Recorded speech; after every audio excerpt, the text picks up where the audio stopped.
Good afternoon. I shall now commence the Budget Council meeting.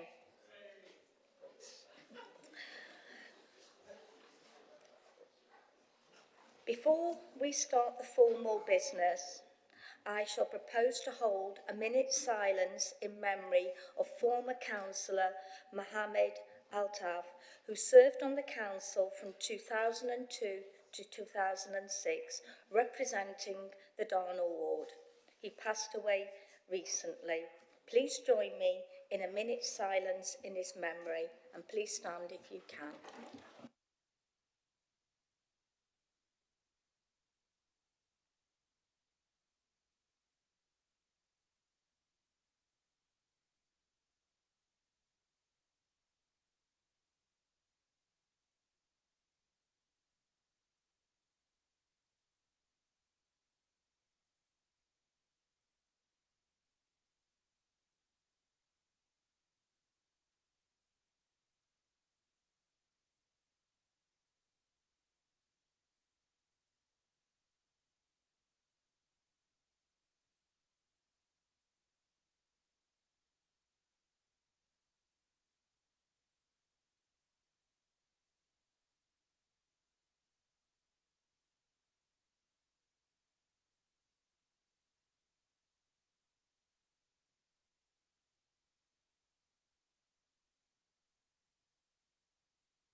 Does anyone wish to speak?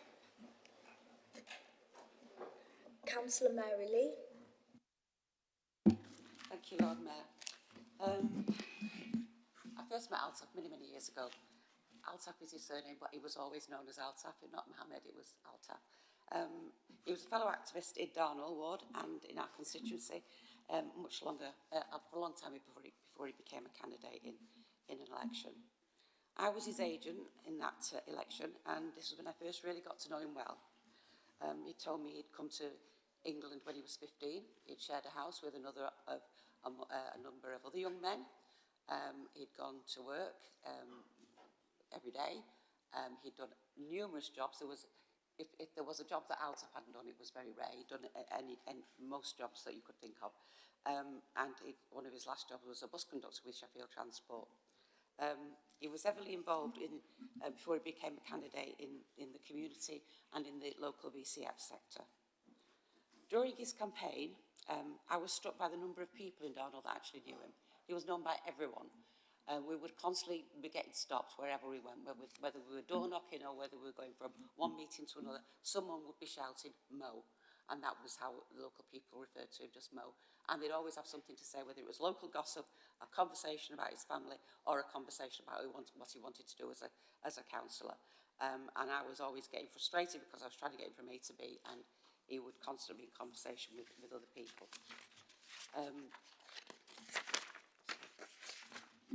He was a great family man. He had 2 sons, and at that time, during that election, his parents were in England. They'd come over from Pakistan, and both of them were in the 90s, and his dad was particularly quite fit at the time, and his mum was quite poorly. And one of the things that struck me about Altaf was the way he cared for her. When his father died, she lived with them, and the only person she would allow to feed her and take care of was Altaf. He only did 1 term on the council, but he continued to be involved locally in politics. He was a great supporter. He was a person you could go to for advice. He was always there to support and advise people.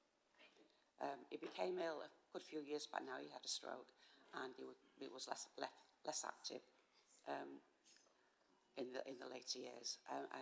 But he died at home with his wife, and it was a very peaceful death, as I understand. And he will be missed, obviously, by his family, but for people who knew him well, I think we will all miss his presence in the ward and in the constituency. Thank you, Lord Mayor. Thank you. Councillor Shafaq Mohammed.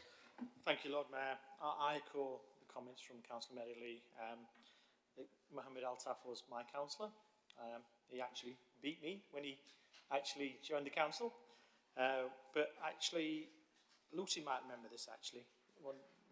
At the time when she worked for the Star, that I've still got the news piece in my house where the story was, you know, in the red corner is Mohammed Altaf, the Labour, and in the yellow corner it's Shafat from the Lib Dems and boxing ring. Kind of was the theme of the article, and I think what I think was suggested at the time was that we get some boxing gloves on and, you know, have it out with each other. But actually, I went, no. I don't know if Lucy remembers this, because Mr. Altaf, as we knew him, was from my father's generation, and I didn't think it was appropriate for me to basically someone who was a father figure, knowing that my dad had died a few years ago and probably was a friend of Altaf's, that I want to be there with a boxing glove on his chin. So we decided we'd have individual pictures, but we will let the story run. And the reason is because actually I found out late in the year today is that Altaf originates from a place called Chexwari, which Talib Hussain will know as well, is where we originate from.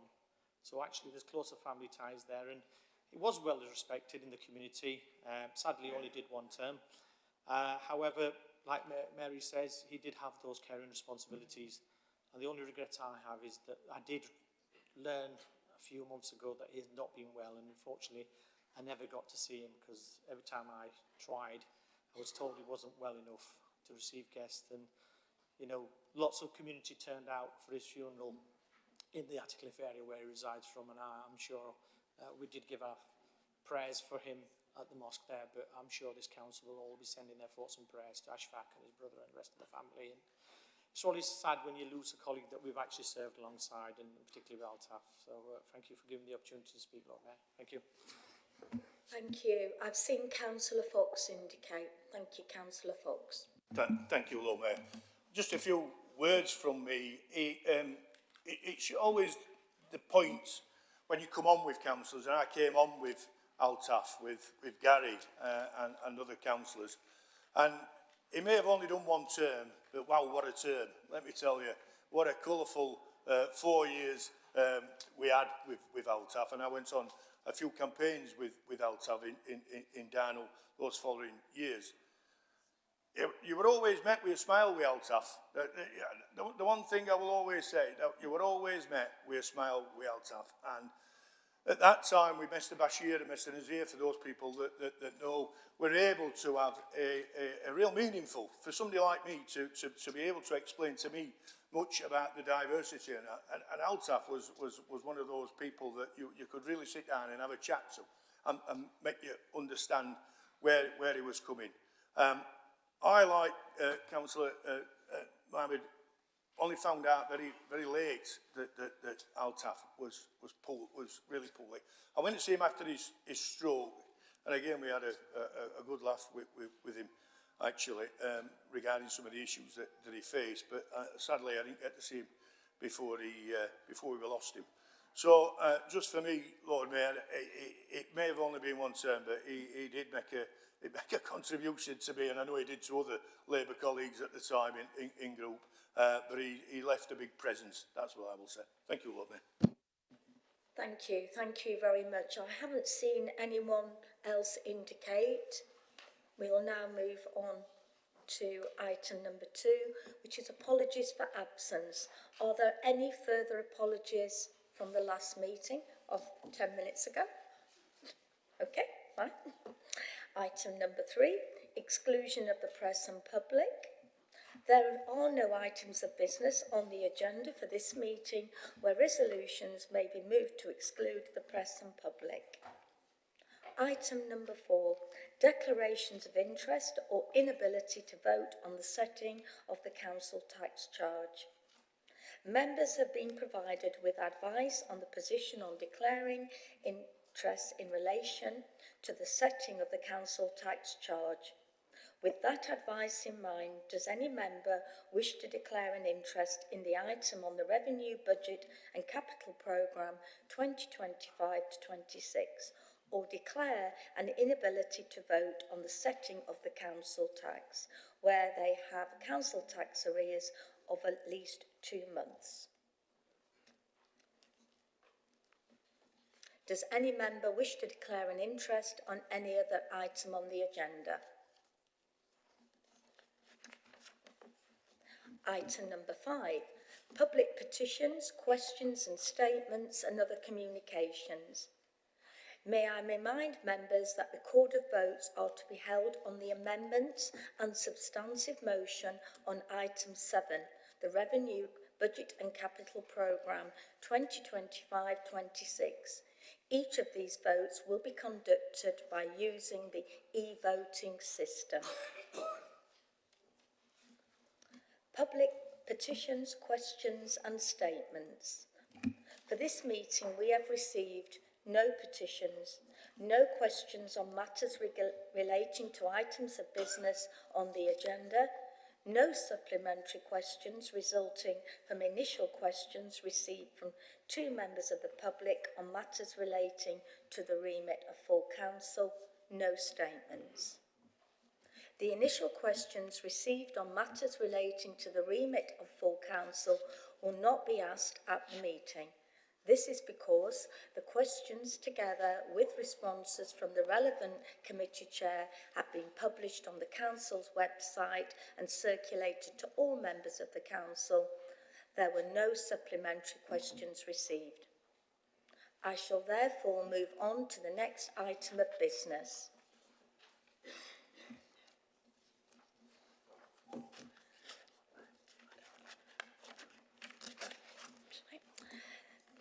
Members' questions relating to urgent business. There have been no questions on urgent business received from any member of the council, so I shall move straight on to item 7 of the agenda. Item 7, Revenue, Budget and Capital Programme. Oh, Councillor Fox, sorry. Mayor, can I raise a point of order before you and other members get on their feet to speak about item 7? Lord Mayor, under 17.4, I'd like to ask for a ruling on amendments 1 and 3. I ask that, Lord Mayor, because to say they're lazy amendments is not giving them justice, I believe, Lord Mayor. These are groups who have policy officers.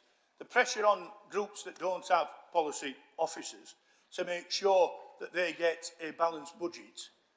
On Amendment 1 and Amendment 3, Lord Mayor, there are no changes, there are no admissions, and there are no substituting to the budget, Lord Mayor. There is no financial amendments, and they do not change the original motion. If, Lord Mayor, by some freak that we do allow these to go, can I ask that they go and swap places and go lower down, as they have no financial contribution, Lord Mayor, to the budget to the people of Sheffield. There is only Amendment 3 and Amendment 4 that actually have a contribution on changing, 2 and 4, can't count and I'm going to do budget. Anyway, Lord Mayor, Amendment 1, Amendment 3, in my opinion... Fox, I'm going to hand it over to David. I think you've made your point, yeah. Okay, David, could you please answer that? Yes, thank you, Lord Mayor. By reference, I'm assuming that applause was for Councillor Fox. You weren't that good, David. Council Procedure Rule 12.2 defines what an amendment to a motion is. It says it must be relevant to the motion, the original motion, and will either be to refer the matter to an appropriate body or individual for consideration or reconsideration, to leave out words and insert or add others, or to insert or add words as long as the effect of those is not to negate the motion, such that it departs from the subject of the motion. Whilst the amendments mentioned do not change the substantive financial parts of the original motion, they do comply with the requirements of 12.2, which is either adding words or which are relevant and do not detract from the original motion, or to actually refer matters to an appropriate body or individual for consideration or reconsideration in the form of one of them. These motions were considered by myself and the Chief Executive, and were allowed under 12.3 of the council procedure rules. Thank you. Councillor Fox, I think... Lord Mayor, we can with your Can you kind... not save it for the debate, Councillor Fox? It could, Lord Mayor, but Oh, it doesn't... I'm really looking forward to your speech on the debate. All I ask then, Lord Mayor, if we are allowing just a change of a narrative within a budget, people at home...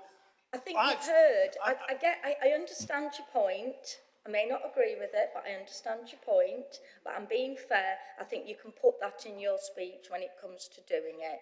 I think we've had the response from legal and, you know, in the conjunction. And I'm really conscious that I want us to get to the debate. Now, moving on to the debate. Right, Councillor Gamble-Pugh. Thank you. It's just a point of order. Can we get clarification, please, that we operate under a cross-party committee system where the budget proposals have been put forward cross-party over the past several months? Thank you. I thought that was alluded to within what David was saying, do you know, but you can save that for your speech. I'm really conscious that I do want to move on. We have got Ramadan, so, yeah.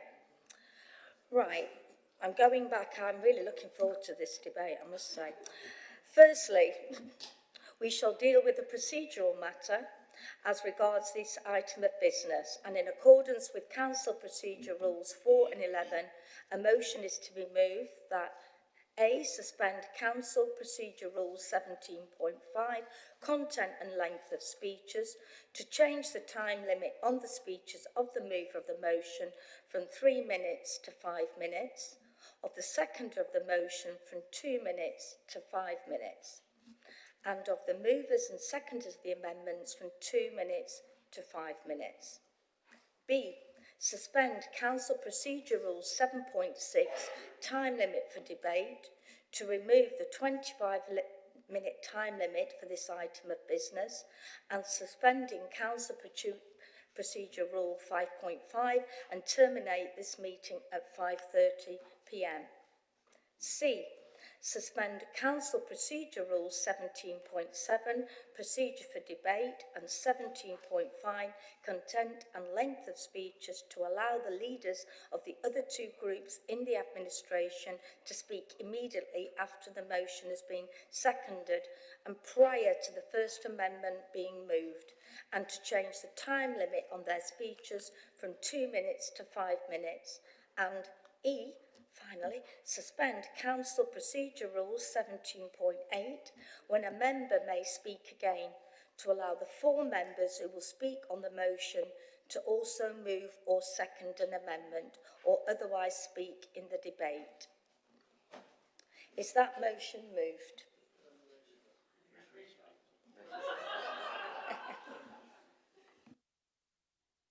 Is that motion seconded?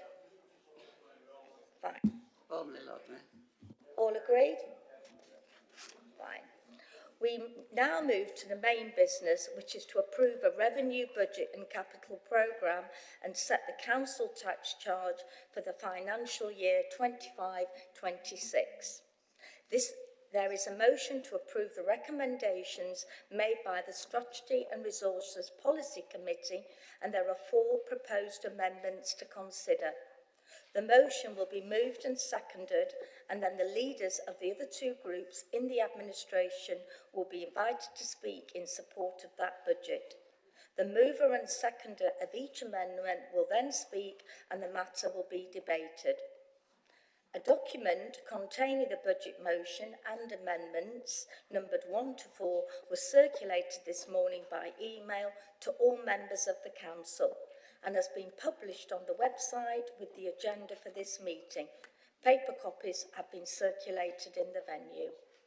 The motion to approve the recommendations made by the Strategy and Resources Policy Committee at its meeting held on the 19th of February 2025 is to be moved by Councillor Zahira Naz and seconded by Councillor Tom Hunt. May I invite Councillor Naz to speak? You have up to 5 minutes. Councillor Naz. Thank you, Lord Mayor. I'd like to start off by thanking everyone for the cross-party working on the Finance Committee. For 14 years, local government has been battered by austerity. Year after year, councils across the country have faced funding cuts that have pushed services to the brink. And yet, throughout all of this, we in Sheffield have remained steadfast in our commitment to protecting our city and our people. Let's be absolutely clear. No one in this chamber stood for election to make cuts. No councillor, no matter their party, comes into local government to take away services that people rely on. But after more than a decade of underfunding, councils have had to make incredible, difficult choices. We've had to find ways to do more with less, to stretch every pound and to make savings in ways that don't hurt our communities. Despite all these challenges, I am proud to say we have once again set a balanced budget. We have protected frontline services and we have ensured the protection for the most vulnerable, and we have ensured that Sheffield remains a city that cares. But budgets are not just numbers on a spreadsheet. They're about people, our friends, our neighbours, our communities, and nowhere is that more clear than in my ward of Darnall. I have seen this as a volunteer at my local food bank. People walk through our doors in crises, parents skipping meals so their children can eat, elderly residents struggling to keep warm, families who never thought they would need food bank but have to because they are pushed to the brink. And every time we do what we can to help, but food alone is not the answer. That's why we work very closely with the cost of the living team at the council, referring people so they can get the financial advice, energy support and crisis help they desperately need. Without their service, so many people will be left with nowhere to turn.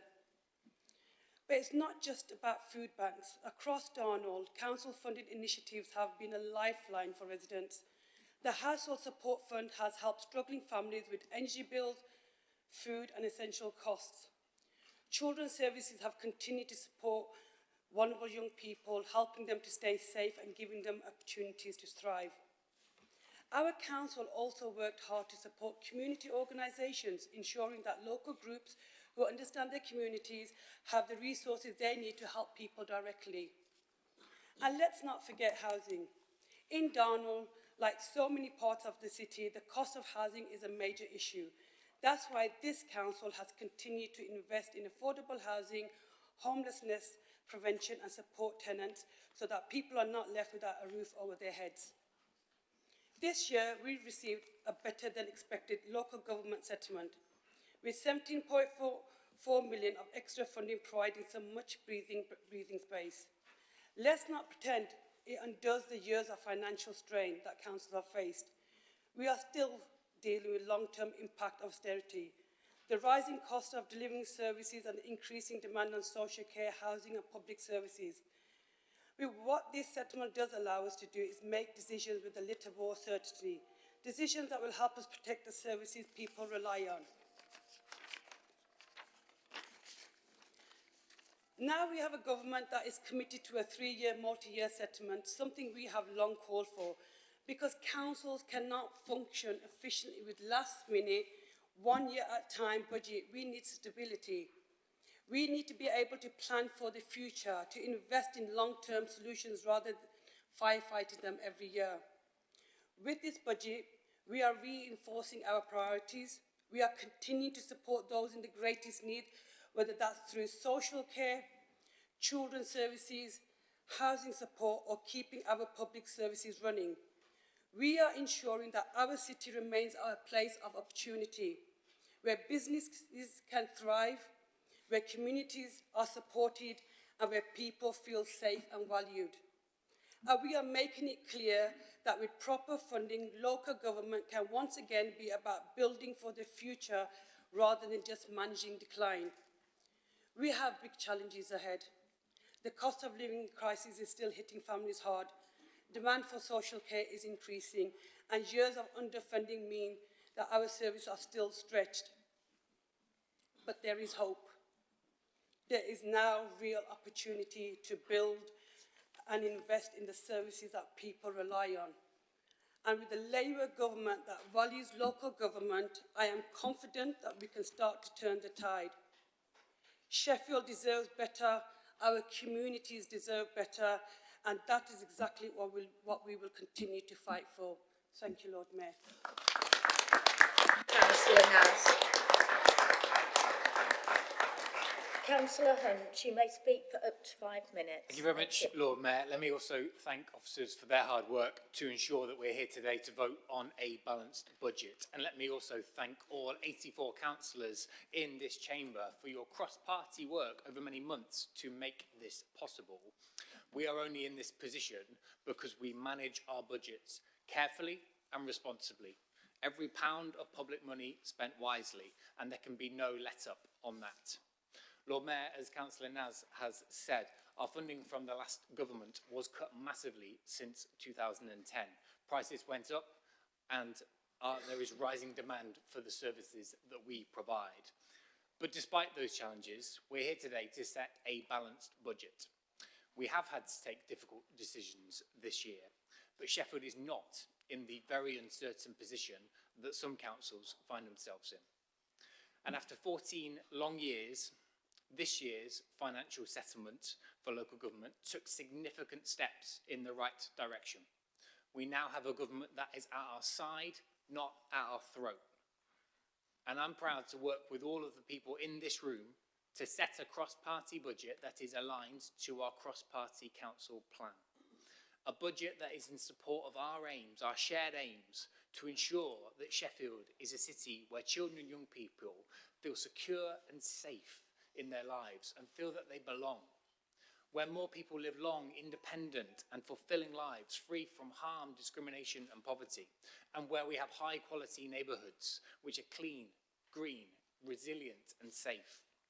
This budget will ensure that we continue to provide vital services for residents, as Councillor Naz has set out, prioritising the most vulnerable, as well as emptying our bins and maintaining our streetlights. It is a budget that supports our work with partners to keep Sheffield's residents safe, to keep our children safe, to support older and vulnerable people with care, to tackle antisocial behaviour, look after our many parks and green spaces, and much more. It is a budget that delivers for residents now, but prepares us for a better future. A budget that enables us to take long-term investments, helped by that multi-year funding settlement, to grow our economy and to improve our services. A budget that supports local businesses to help our work, to bring in new investment and create new jobs. And our new 10-year growth plan supports Sheffield's great strengths in manufacturing, in culture and creative industries, in our universities, in healthcare and in technology. Work to help bring our buses back under public control and to expand our tram network. Work to ensure that we invest together with partners to upgrade and improve Sheffield's sport, leisure and entertainment facilities like the Arena, Ponsforge and Hillsborough.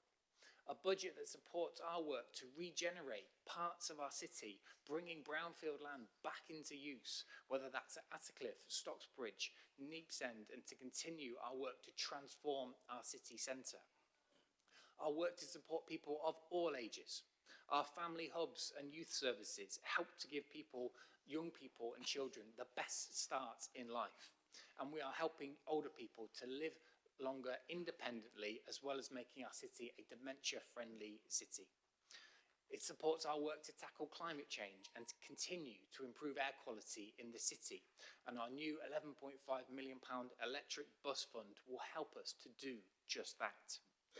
And it will continue our work with partners to make sure that we're building the homes that we need. Homes for now, homes for our children and for our grandchildren, including new affordable homes. And as part of that, we set out our commitment for 1,000 new council homes. Lord Mayor, councillors, I am extremely optimistic about our future, and I'm crystal clear that our city's better days are ahead of us. Every day I see people in our businesses, our communities and in our public services working hard to support people, to invest in our communities. Working together, we are getting things done and we are moving our city forward. This budget will continue to help us do that, and I'm proud to second it, Lord Mayor. Thank you. Thank you, Councillor Hunt. May I invite Councillor Shafat Mohammed to speak? You have up to 5... Oh. It's the motion. Is that right? Sorry, you're on my list. You're not doing our amendment, you're speaking to Westminster. Oh, right, sorry. I assumed we were going to do all of them together. Okay, not a problem. So, thank you, Lord Mayor. Thank you for giving the opportunity to speak.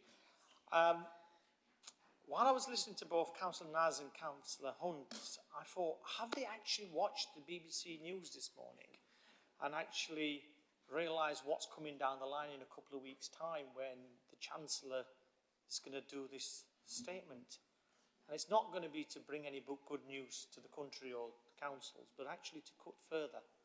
So to say that austerity is now ended, I know one of the councillors here, I can't see him, where is he? Oh, it's over there, did say a vote for Labour was to vote to end austerity. I look forward to seeing what Labour bring to us in the next couple of weeks. In terms of the challenge that we have, of course, we have to have a budget that's balanced. It's had its challenges in terms of, in the past, we've set budgets that haven't balanced, and in one occasion we even used reserves to set a budget which is not the prudent way to do things. And we are moving towards a balanced budget, and this year we do have a balanced budget, so that's the good news, Lord Mayor. But what we do have is challenges going forward, and we all acknowledge that, whether it's here in public today or behind closed doors, that the next few years are going to be really challenging, and people, not just in this city but across the country, are going to feel the pinch, whether it's from the NI increases, the pressures on social care, or whether actually the issues that are happening internationally are going to have impact on us as a city.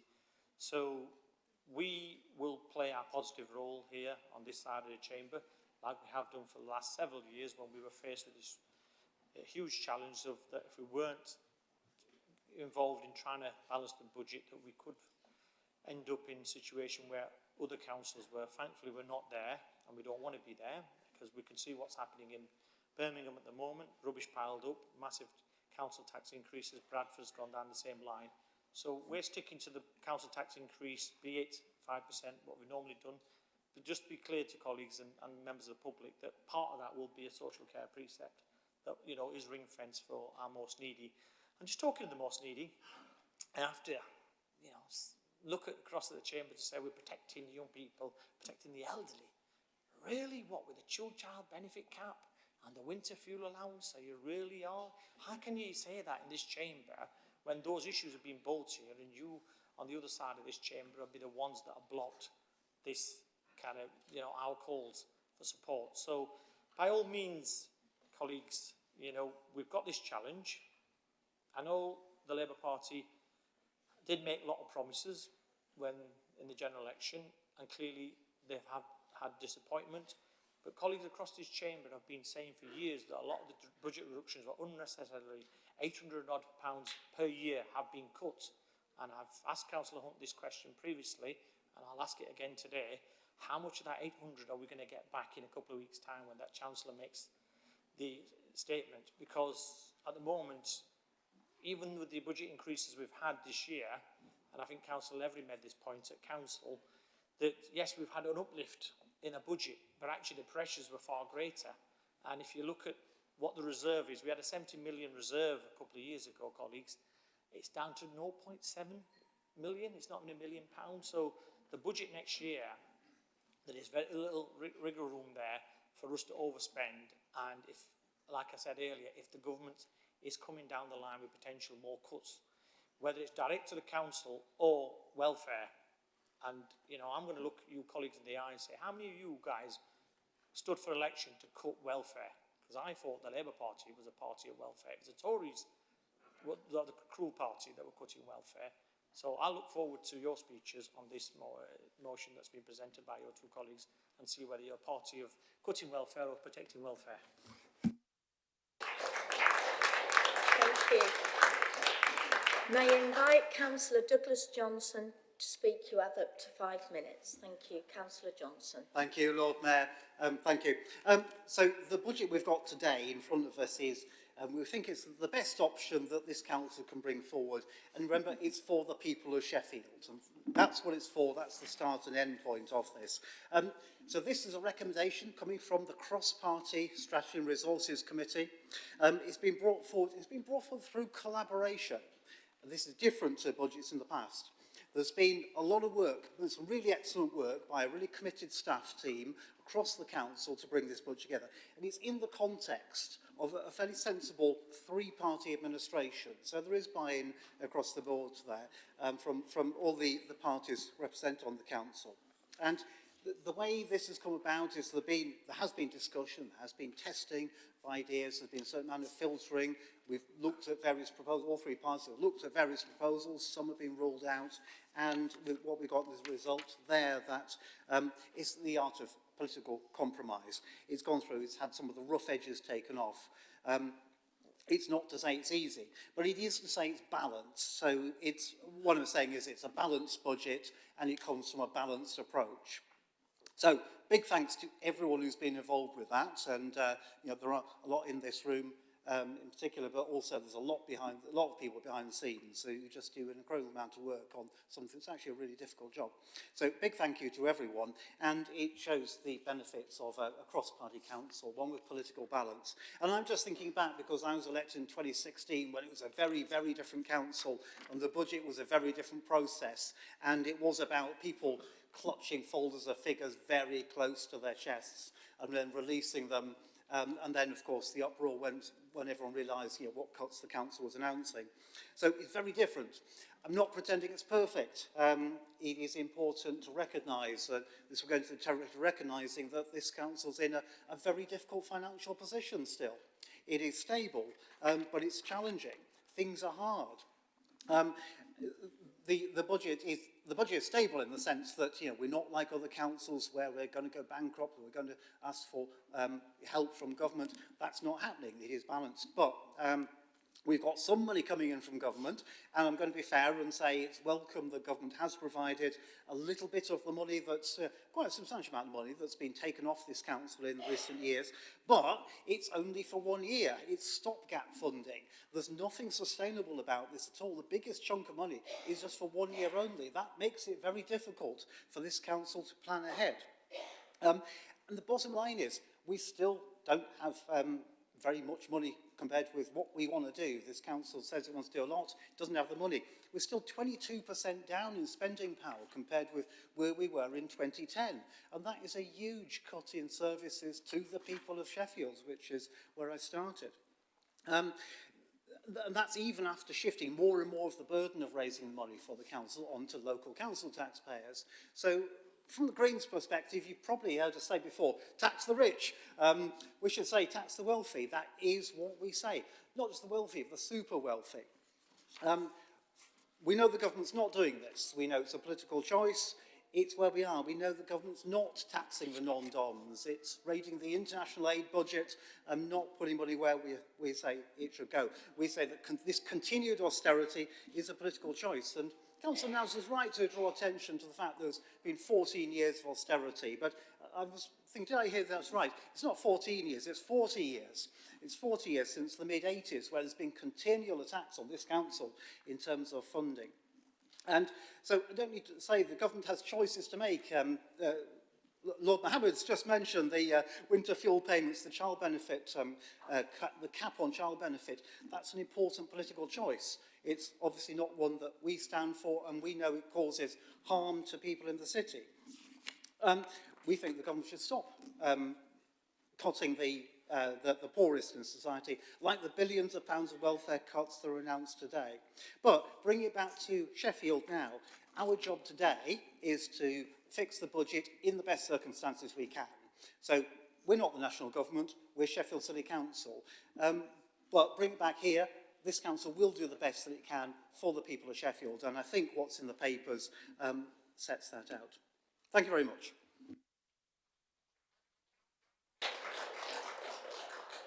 Thank you. May I call on Councillor Dorndale to move amendment number 1. You have up to 5 minutes. Councillor Dale. Thank you, Lord Mayor. In proposing this amendment, I would like to make it clear the importance of the need to turn the tide of years of stripping away services that are not deemed statutory, and the importance of investing in people. It is important to understand what we mean by prevention and early intervention and its benefits. It is about investing and rebuilding the fabric of our society, which empowers and enables individuals to become communities and improves our quality of life. Prevention gives our children and their families the ability to insulate themselves against the triggers that lead to crisis. It doesn't prevent the challenges that we face, but it enables us to use the tools gained to bounce back and prevent that crisis. Investing in early intervention and prevention supports the building of mechanisms in spaces in between services and helps to better connect people with their community, their peers, their early intervention and prevention services when required. For far too long, non-statutory services across the country have been stripped away and have become unstable and inconsistent. The multi-year funding settlement from the new government will support the council and our partners to plan ahead. It will offer consistency within our communities, help to rebuild relationships and build trust. So what does this mean? This means that parents will feel empowered and able to offer support to their children and can gain the tools that help them to deal with the modern-day parenting challenges they face, with the rise of use of social media and the use of technology. Prevention and early intervention supports us to help our children use their natural sense of caring and compassion. It provides opportunities for children to use these skills. It offers children and young people space to engage with positive role models, where we can help them to develop their communication skills, negotiation skills, learn how to compromise and to problem solve. Practicing these skills helps our children develop their emotional intelligence and supports them to regulate their emotions. By offering this support, children will feel safe and they will no longer feel like they've been left to fight their own battles. And by working this way, we provide our children with the tools to help them make good decisions and feel safe and that they belong. For those wondering what this means in the long term, investing in early intervention and prevention reduces the need for us to access high-cost services at crisis point. It will reduce the need for people to access their GP unnecessarily. It will reduce reliance on some medications. It will improve people's ability to access housing support, reducing homelessness. And importantly, it will reduce cases of suicide. The children of this city deserve access to services that help them to deal with life's challenges, and their parents and carers deserve to have access to local services that empower them to support and advocate for their children. This will only be achieved by investing in further prevention and intervention activity in our communities. Lord Mayor, this amendment is not simply about moving money around. This amendment is about setting the direction for us to be able to use the resources we have effectively by making long-lasting change for our children and families. No longer should we look at short-term initiatives, but long-lasting investment. Thank you, Lord Mayor. Thank you, Councillor Dale. May I call on Councillor Dodd to second the amendment? You have up to 5 minutes. Councillor Dodd. Thank you, Lord Mayor. I was contacted recently by a woman in my ward struggling to make arrangements for her parents' mobility vehicle. What started as a conversation about parking spaces and EV charging quickly developed into a conversation about their parents' wider physical and mental health needs, digital exclusion, financial challenges, and the toll that it placed on her being their primary carer. This kind of conversation is not uncommon. Many of us will have similar stories to share. But it has important lessons for us as we set our budget and think about how we can make plans to spend our resources responsibly and effectively. Firstly, that simple problems can all too quickly spiral. When people know where to go to get help from people they trust, they can cope better with the challenges that life throws at them. And we have an important role in providing prevention and early intervention services to help people thrive, not just to pick them up when things have reached a crisis point. We need to get upstream and unblock the things that we know consistently make life harder for our residents. Secondly, there are a lot of people across our city, in organisations, in informal community groups, working to meet each other's needs outside of the services that we provide. They're unpaid carers, neighbours, volunteer-run community and faith groups, or just friends in WhatsApp groups. We have an important role here too in helping people to help themselves, supporting our VCSE sector and building social infrastructure and transport that connects people to each other and to things that can help them. And the third lesson that I take is that our residents don't experience their lives through the services and departments that we've organised the council in. They have multiple interrelated challenges that show up differently in their diverse lives. The things that they most want help with might not be the thing they first present with or the thing that we would prioritise. We need to be able to meet people where they are and work with them to build trust and make progress on what matters most to them so that they can flourish. It's by working in this way that we can promote equity and contribute to becoming an anti-racist and age-friendly city. And we are already doing this in Sheffield, particularly for our families. Through our 7 family hubs, we're offering warm and welcoming spaces for parents and children to find help and connection.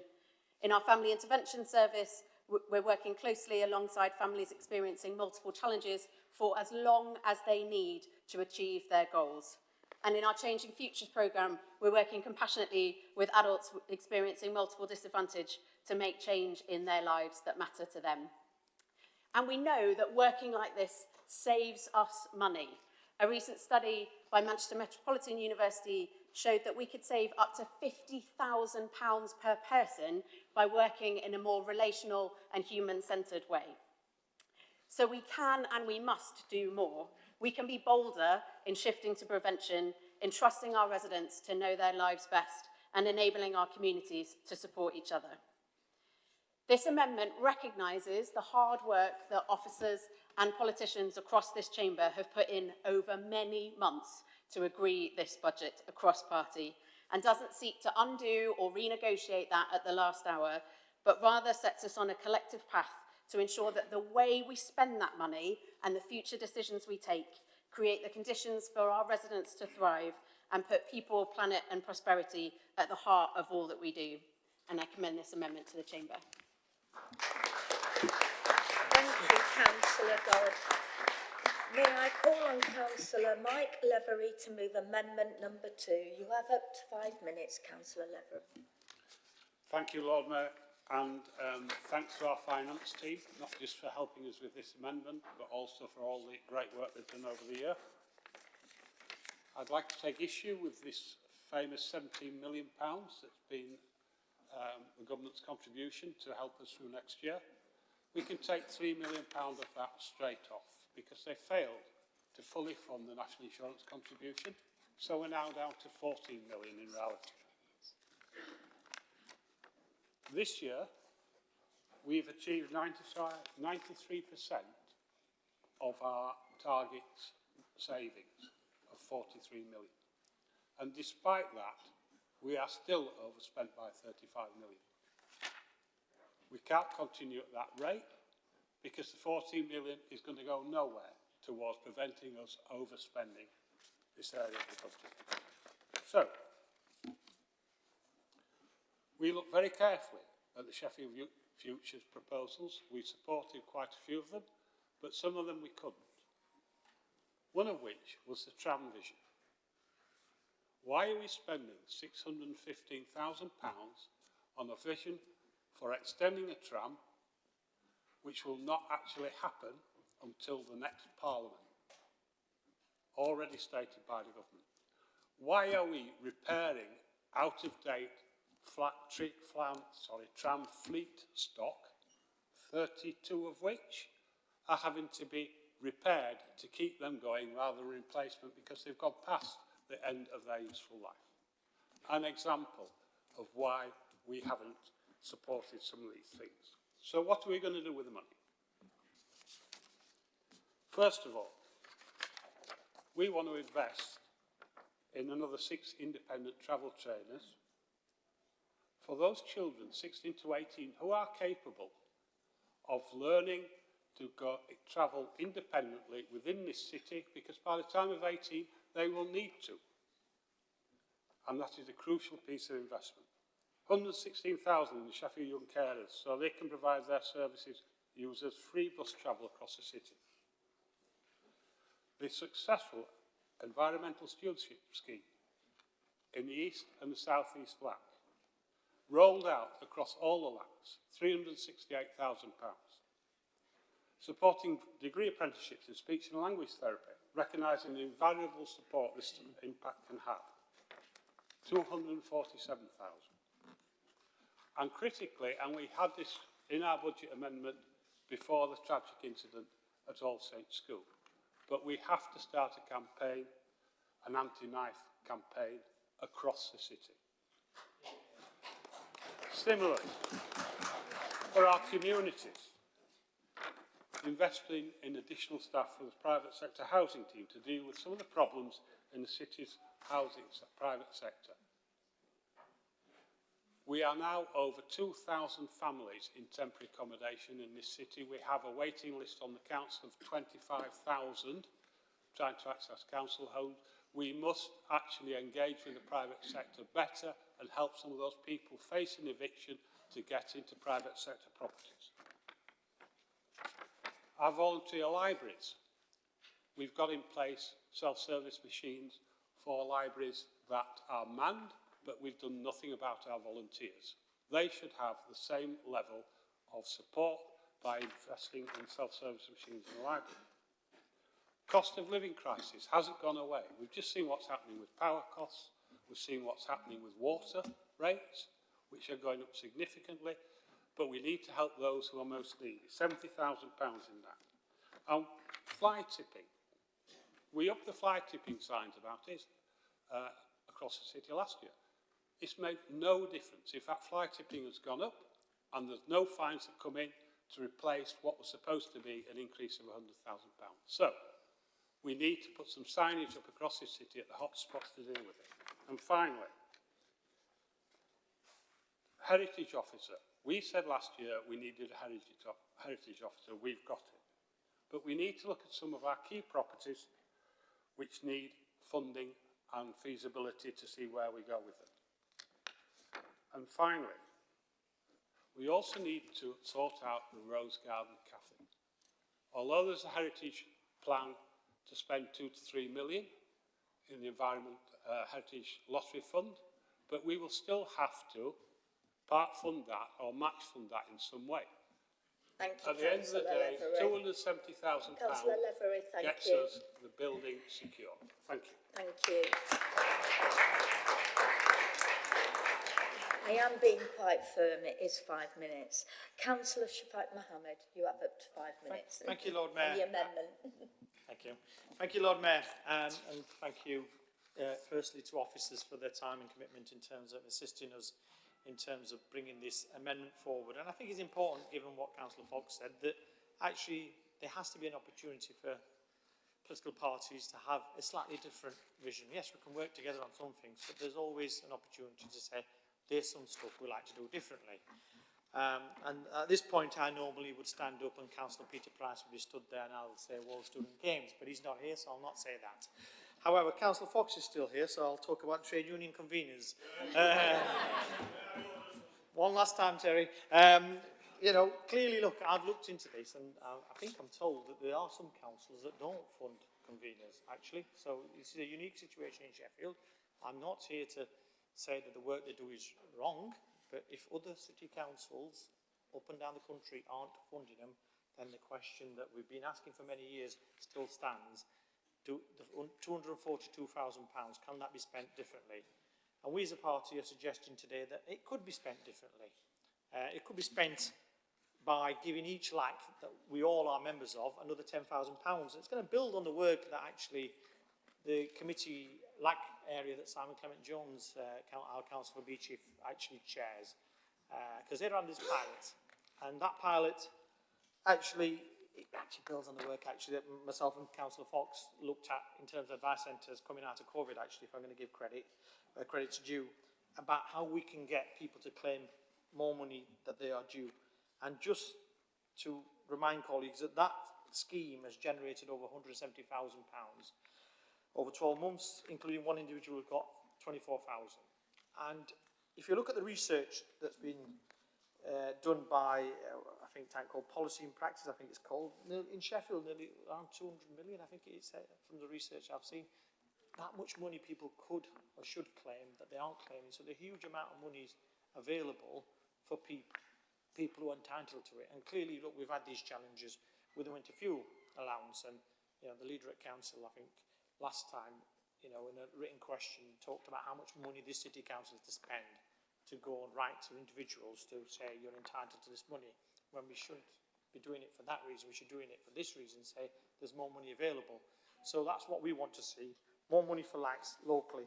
And talking to LACs, I might as well stay on the topic of the South. Let's talk about the South East LAC. That, again, is chaired by one of my colleagues. It's a common theme here. Their stewardship scheme for young people, not only in the South East, by the way, in the East as well. And young people have been given opportunities, and councillors from those LAC areas are nodding, that young people get these skills, get opportunities to actually show what they can do, and ultimately it's led to a better, a more responsive service in those LAC areas, but also putting those young people on their first steps to getting a permanent role or a job with experiences. I can vouch for that. That I think I've triggered Councillor Rooney there. I'm sure you'll speak to it in a bit. I can vouch for that as someone who went to the YTS training scheme. That allowed me to actually put myself in the shop window for the co-op at Hillsborough to be able to actually get a job within 18 months. The other area that I want to talk about, Lord Mayor, is around the independent travel for young people. I mean, constantly at the Finance Committee, we've talked about the budget pressures each month about the home-to-school transport. And I say this with a relative that uses the service, my niece, is that, and I'm a strong believer that, yes, we need to support those who do need that support, but I'm also one of those that ultimately say, as a child, we have to let them walk as well. And what this is going to propose is that those children, only those children that are assessed as potentially benefiting from having slightly more independent travel rather than being picked up by a taxi or a minibus from school, from home or school, actually looking at different ways of doing it. And that's why we want to invest more. And you could say this is an invest to save. But also for me, it's important that we allow these young people to have a more independent life. Otherwise, we don't want to create a dependency culture. But I get it. There will always be some young people that will always need our help, and that safety net will always be there. But that's why, Lord Mayor, these are differences that we think we should raise in council, and rightly so. That's hence why we are proposing this today. And my stopwatch tells me I'm about to run out of time. So thank you. Thank you, Councillor Mohammed. I'm impressed with the timing. May I call on Councillor Angela Argenzio to move amendment number 3. You have up to 5 minutes. Thank you. Thank you, Lord Mayor. First of all, I want to thank the Sheffield City Council officers for all their work over several months, and particularly, by answering all our questions, and for their patience with us all over the months, but particularly in the last few weeks. I also want to say thank you to colleagues in the cross-party administration for working so hard together, and in particular for members of my committee. We are not a Labour administration. It says very big in top bold at the top of my notes. And for that reason, I want to say that although, the budget has been agreed in large part through our work together, cross-party, amongst all the political groups in the policy committee meetings, and our change in governance arrangement is a real strength of our council, despite everything, despite the fact of the huge challenges that we face, we managed to present a balanced budget on which we work together. And yet we are not a Labour administration. And I want to say that very clearly, because All is not rosy. Austerity remains. We still have 22 less spending power than we had in 2010. Decision made at government level impact on ordinary citizens in our city because we are still having to make difficult choices. On the positive side, we are not Birmingham City Council and we are not Bradford City Council, both with substantial single-party majority councils for many years, both operating under a cabinet system and both raising the council tax by a massive 9.99%. As you can imagine, I am very concerned about our biggest challenge, that is the growth in demand in social services, both adults and children, the rising cost of delivering them, and no prospect for reform from central government on adult social care for 3 years. The crisis in adult social care is now, and with the rise in employer national insurance costs, the crisis has been made much worse. I have been bombarded with emails from providers. I have had, I don't know how many meetings since December with providers really concerned about the national insurance that comes on top of all the other challenges that they face. On the 25th of February, there was, I believe, the first national demo in London organised by providers that united in the country. Is a real first for this country. The National Care Provider Alliance have talked about the devastating impact the employer national insurance starts will have on the services, the very services that the independent sector provide in partnership with us, Sheffield City Council. They are saying that 64% will need to let staff go, 86% will not be increasing wages for other staff, 64% will be stepping back from paying the real living wage, 22% planning to close down their business, 36% planning to close some of their services, and I could carry on. One social care provider said, we have made it through a global pandemic and the cost of living crisis only to be shut down by the state, the very government that we hoped would save us. National government told us they would help the public server cover the cost of national employer national insurance, but they left us 3 million short, as Councillor Livery said. So although they gave us 17 million, we had to use 3 million to cover our own bill as a council for national insurance. The government has chosen to tax worker rather than the wealthy. It's a political choice. So I couldn't agree more with what Councillor Dale and Councillor Dodd has said, and yet I'm thinking, why are you in the Labour Party? It's disappointing that just this morning Labour are pushing for welfare cuts and efficiency. In particular, health-related benefits are due to be cut in some shape or form. And just recently, as Strategy and Resources, we had a report from our Director of Public Health about the links between poverty and health inequalities. If we are making people poorer, how can they be healthier? Thank you.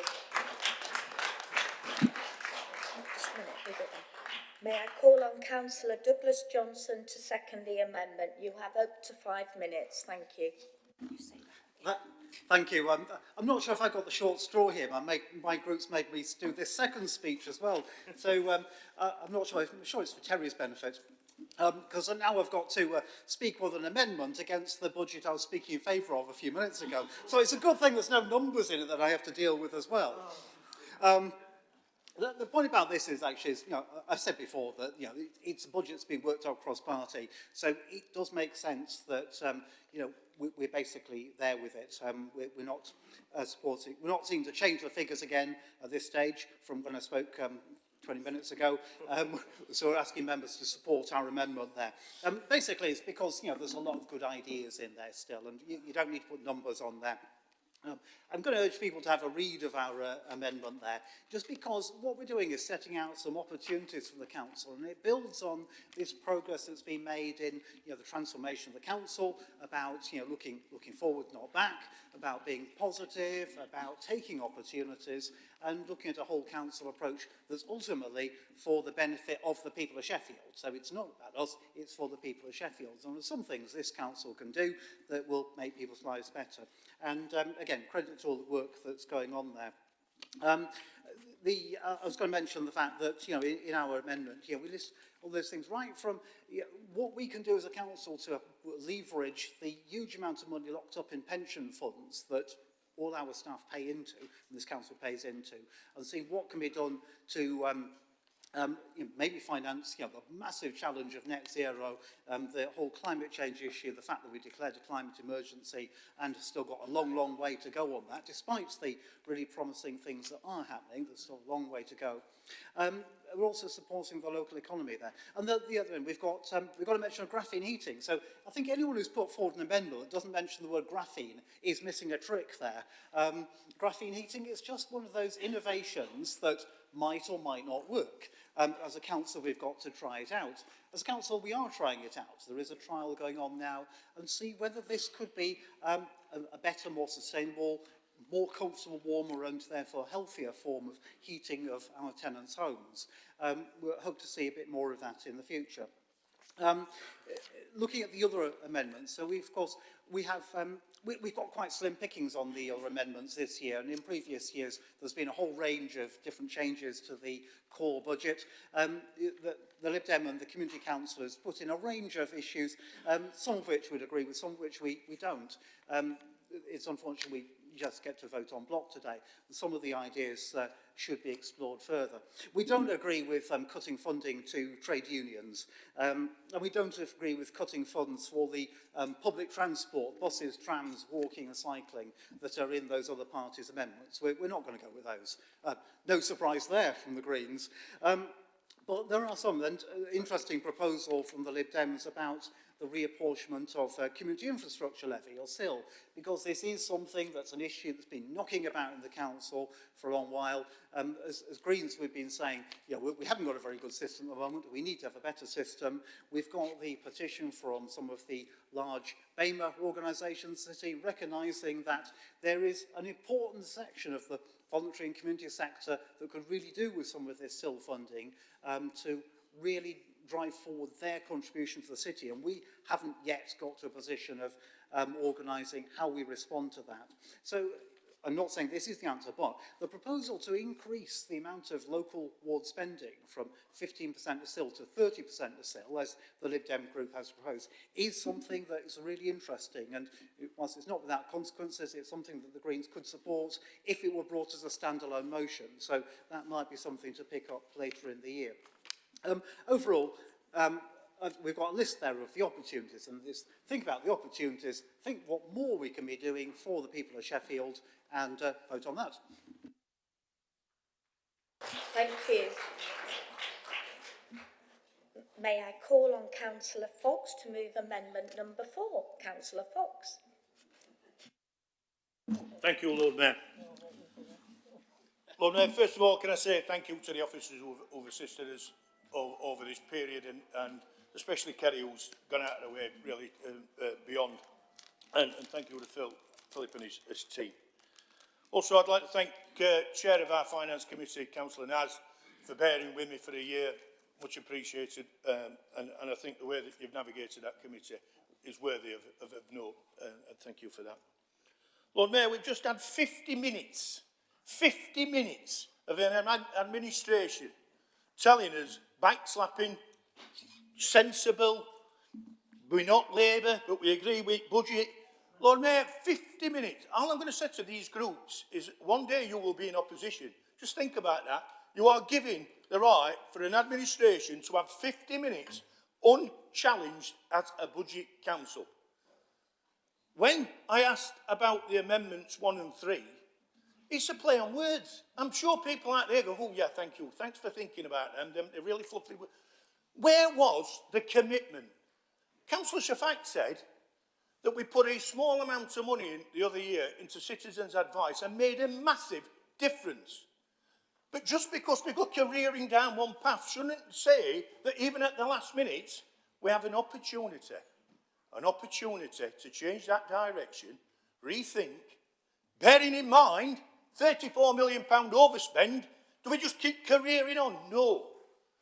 I support the next step to priority budgeting, and in my personal opinion, that is the way forward, and I fully support that direction of travel. We cannot carry on doing as we've done before. We will only get the same results. We have to try something different. But I have to say, for the Lib Dems to stand here and talk about austerity, where did it start? Where did it start in 2010? The Tories and the Lib Dems put austerity in. That's where it started. Let's think about it. That's where we went from. The pressure on public finances started there and has carried on through decades. Lord Mayor, we've had to make some real difficult choices. But the smell of Vic in this room, where they've all beat the chest and slapped the backs of what a great budget we've got here across party, really? We've got a real opportunity. Every one of you has got an opportunity here to put £100,000 into your own wards. Where people live, where people work, where people play, a real opportunity. It was only last council meeting, everybody were jumping up saying, oh yes, we need to devolve power. Communities is where we're going. That's what we want to do. Well, you've got a chance. You've got a chance now. You've got a chance to have a vote and put that. So when communities come at you and say, why didn't you vote to put 100 grand into our ward? You can tell them, well, we thought we didn't want to change at the last minute. That's entirely up to yourselves. You have a real opportunity. If you do the research on street champions in Croydon and the difference they are making in their own communities who have suffered, and we've heard many times in here the suffering that go on in our communities, we have got an opportunity. Instead of centralising the budget all the time, let's look at our communities. Let's look and back them. Let's get out there. That's why they're Lex. I remember Councillor David Barker telling me on the old area panels and the way we went forward, they have to take steps. We have to. It's a living beast. It keeps moving. We've an opportunity here to expand that fingerprints of the council into our communities, to give them an opportunity to affect the places where they live, work and play. But the gerrymandering of Amendments 1 and 3 tell us naught. Tell us absolutely nothing. We have said where we will take that money from and where we will put it. And we will put it in our communities. We will back our communities. They have an opportunity, and every one of you has got an opportunity now to put that money in your wards, to do the hard yards in that ward, to affect where people live in your wards. You have that real steel opportunity, Lord Mayor. Lord Mayor, we also cannot accept the pay policy of giving away the sovereign right of this council of £100,000 plus jobs. The referendum said they wanted 84 councillors. Thank you, Councillor Thank you, Lord Mayor. Fox. Thank you very much. May I call on Councillor Diane Hurst to second the amendment? You have up to 5 minutes, Councillor Hurst.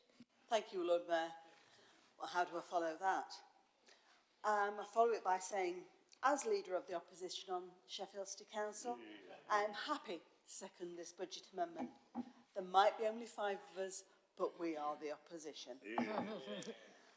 I'd like to go on to thank officers for their hard work and support, all the work that they did with us once the 3 administration parties had agreed their budget and the cuts that they were going to make, and they actually brought their calculators along to meetings while we looked to amend the budget. And what a disappointing budget this one is. It smacks of complacency and lack of ambition. Just £1,000, 1,000 new public sector homes for rental each year when we lose far more than that. And it does nothing to address the threats to communities, jobs and social care by the national insurance increases. And on receipt of a windfall of money from central government, wholly unexpected and 1 year only, so do something creative with it. What did the administration do? Did they seek to delegate spending and decision-making out into communities? The self-same communities that have borne the brunt and continue to bear the brunt of central government cuts and support those communities' continued development? No. They've put some money one side to allow budgets to overspend that they already know will overspend. And they've allowed budget proposals to progress that they'd already rejected.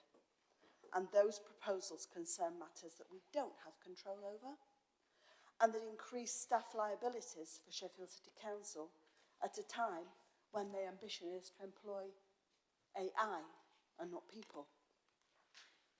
What our group amendment asks is that LACs are given greater freedom and resource to allow communities to make decisions and spend on matters and priorities that are important to them and will help improve the quality of life in their area.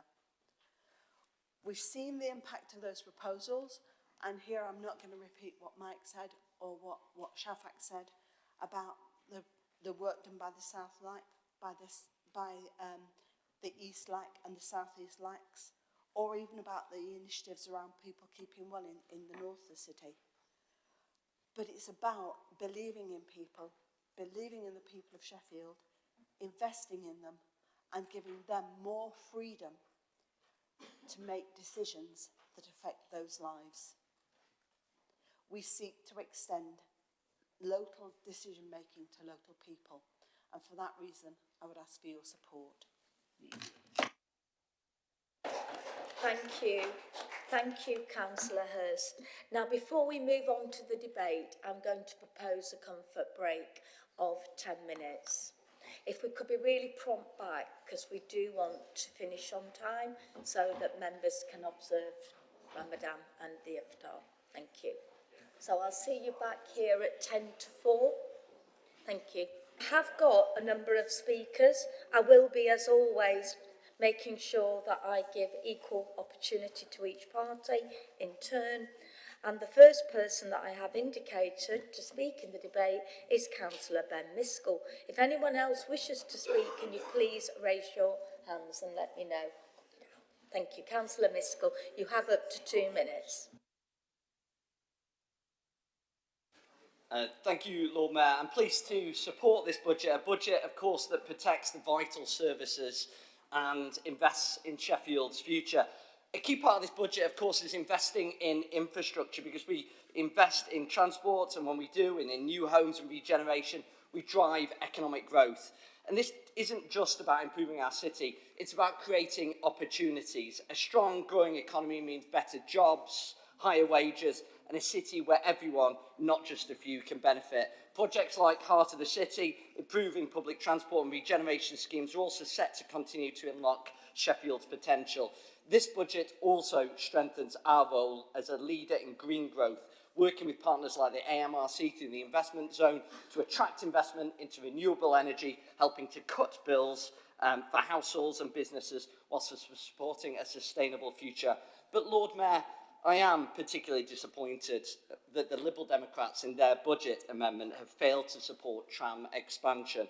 Expanding Supertram is vital if we're serious about tackling congestion, improving connectivity and regenerating our city. I'll leave it to them to explain to the residents of Darnall, of Woodhouse, of Bayton, of Wadsley Bridge, of Uterbridge, of Warncliffe Side, of Deepcam and Stockbridge why they should keep sitting in traffic instead of jumping on a clean, modern tram, because it's Labour politicians who are ambitious for this city, making the hard choices and fighting for the investment that Sheffield needs. Lord Mayor, I welcome the extra support from this new government, because if we're serious about securing Sheffield's future, then we need long-term certainty.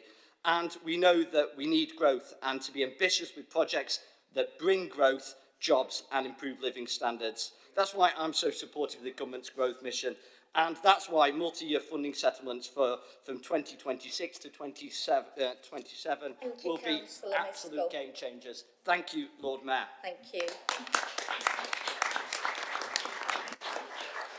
May I call on Councillor Alexi Diamond? You have up to 2 minutes.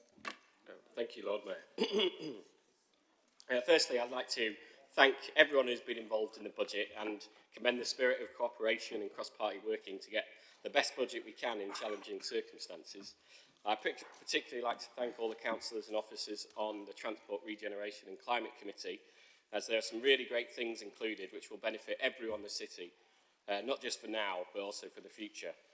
However, there are still cuts in the budget and tough decisions have been made which none of us would have liked to make, not least of which is raising council tax. The decision to continue austerity is a political one and alternatives are possible. On the amendments, of course, I would like everyone to vote for the Green amendment, but I also welcome much of the Labour amendment. I have to reflect, though, if you believe in breaking down barriers, investment in young people, communities, public services, infrastructure and equity, as the Labour amendment sets out, what are you doing in Keir Starmer's Labour Party?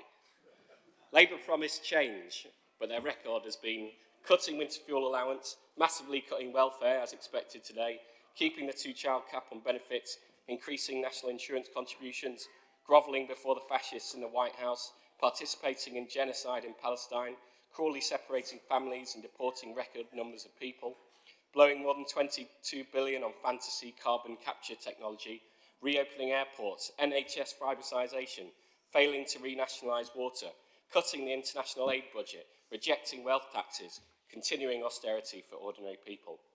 People from Woodhouse to Woodseats, Grenoside to Clevis Valley are rightly angry and worried about their future and in need of hope as an antidote to fear and hate. We need to proudly advocate for wealth taxes, a Green New Deal and properly funded local democracy to restore trust in politics and give people back control of their lives. Sheffield deserves better than Keir Starmer's Labour, and it deserves better than reform and fascism. Thank you. Councillor Sophie Thornton, you have up to 2 minutes, Sophie. Thank you, Lord Mayor. Now, what kind of city do we want to be? That's the question that we ask at Budget Council, where we set out our vision for this city. Now, I've grown up in Sheffield, I've spent most of my life here, and I want to make it an even better place to be. Now, that's why we want, as Liberal Democrats, we want power in the hands of our communities, where decisions taken locally, not just in this town hall. That's why we want young carers who give so much to be able to travel around our city for free whilst Labour hike bus fares. That's why we want to clean up our city and tackle fly tipping so that our children have clean places to play and grow up. Now, I wish I had something to say about Sheffield Labour and Sheffield Green's amendments, but there aren't any to speak on. There's some ideas, but there's no money, no concrete proposals, no vision, no strategy. Empty words and platitudes when Labour's government are doing the exact opposite. They're cutting winter fuel payments, they're hiking national insurance on small businesses and care, and they're slashing benefits. Now, we have to ask, are they really taking our city seriously? Now, I have two stories for you. As many of you know, I work with adults and children with learning disabilities. It's one of the absolute highlights of my week where one of the young women that I support comes into service and she's been undergoing travel training and she's absolutely beaming from ear to ear because she's managed to make it on a tram or a bus. Travel training is an absolute world opener for people, and that is why we will continue to support young people with special educational needs and disabilities to live the lives they want to live as independently as they can.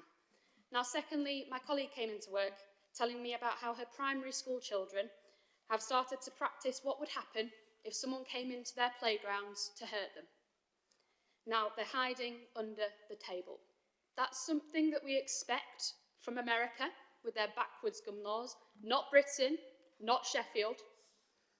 Now, that's what our city went through last month can never happen again. Thank you, That's why I Councillor commend our Thornton. amendment Thank with you. knife Thank you campaigning to this thank chamber. you. Thank you.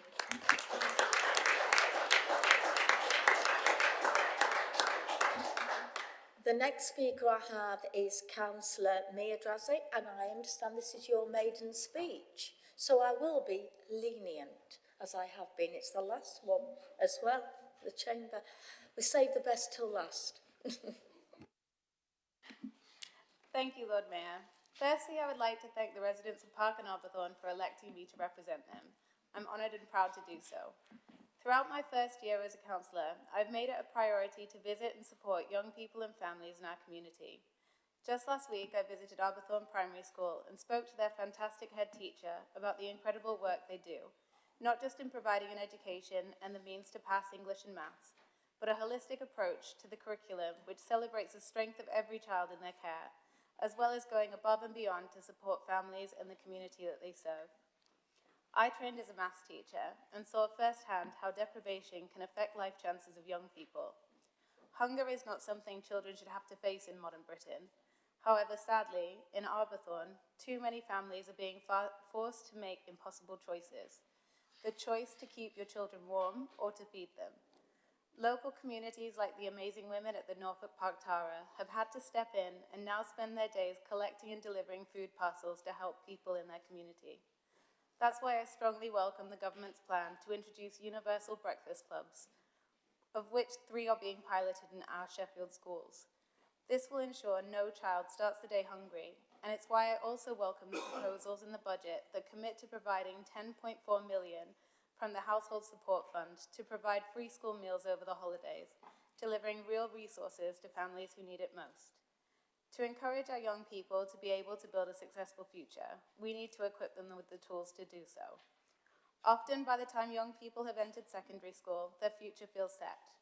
Intervention is put in place at crunch times and school assessments. However, this is not soon enough. Labour's amendment today talks about early intervention. This is not just a nice thing to have if we can spare the cash. It's vital to ensure that the most vulnerable people have the same opportunities as their peers to build a successful life. This is a fundamental tenet of what it means to be Labour, to break the class ceiling so that no child's ability to achieve should be curtailed by the postcode they're born in. A guaranteed meal at school is vital. However, we all know that parenting is the hardest job in the world, and families are struggling with food poverty. The commitment to provide assistance to those who need it through the Household Support Fund and local assistance scheme are very welcome. We need to support families who in turn can support their children and young people to thrive. This is why, as a parent to 2 young children, a trade unionist, and a proud Labour councillor, I will make it my priority to tackle the inequality and insecurity that's limiting the aspiration for our community and fight for investment in young people to ensure that no family should have to worry about their children going hungry in 2025.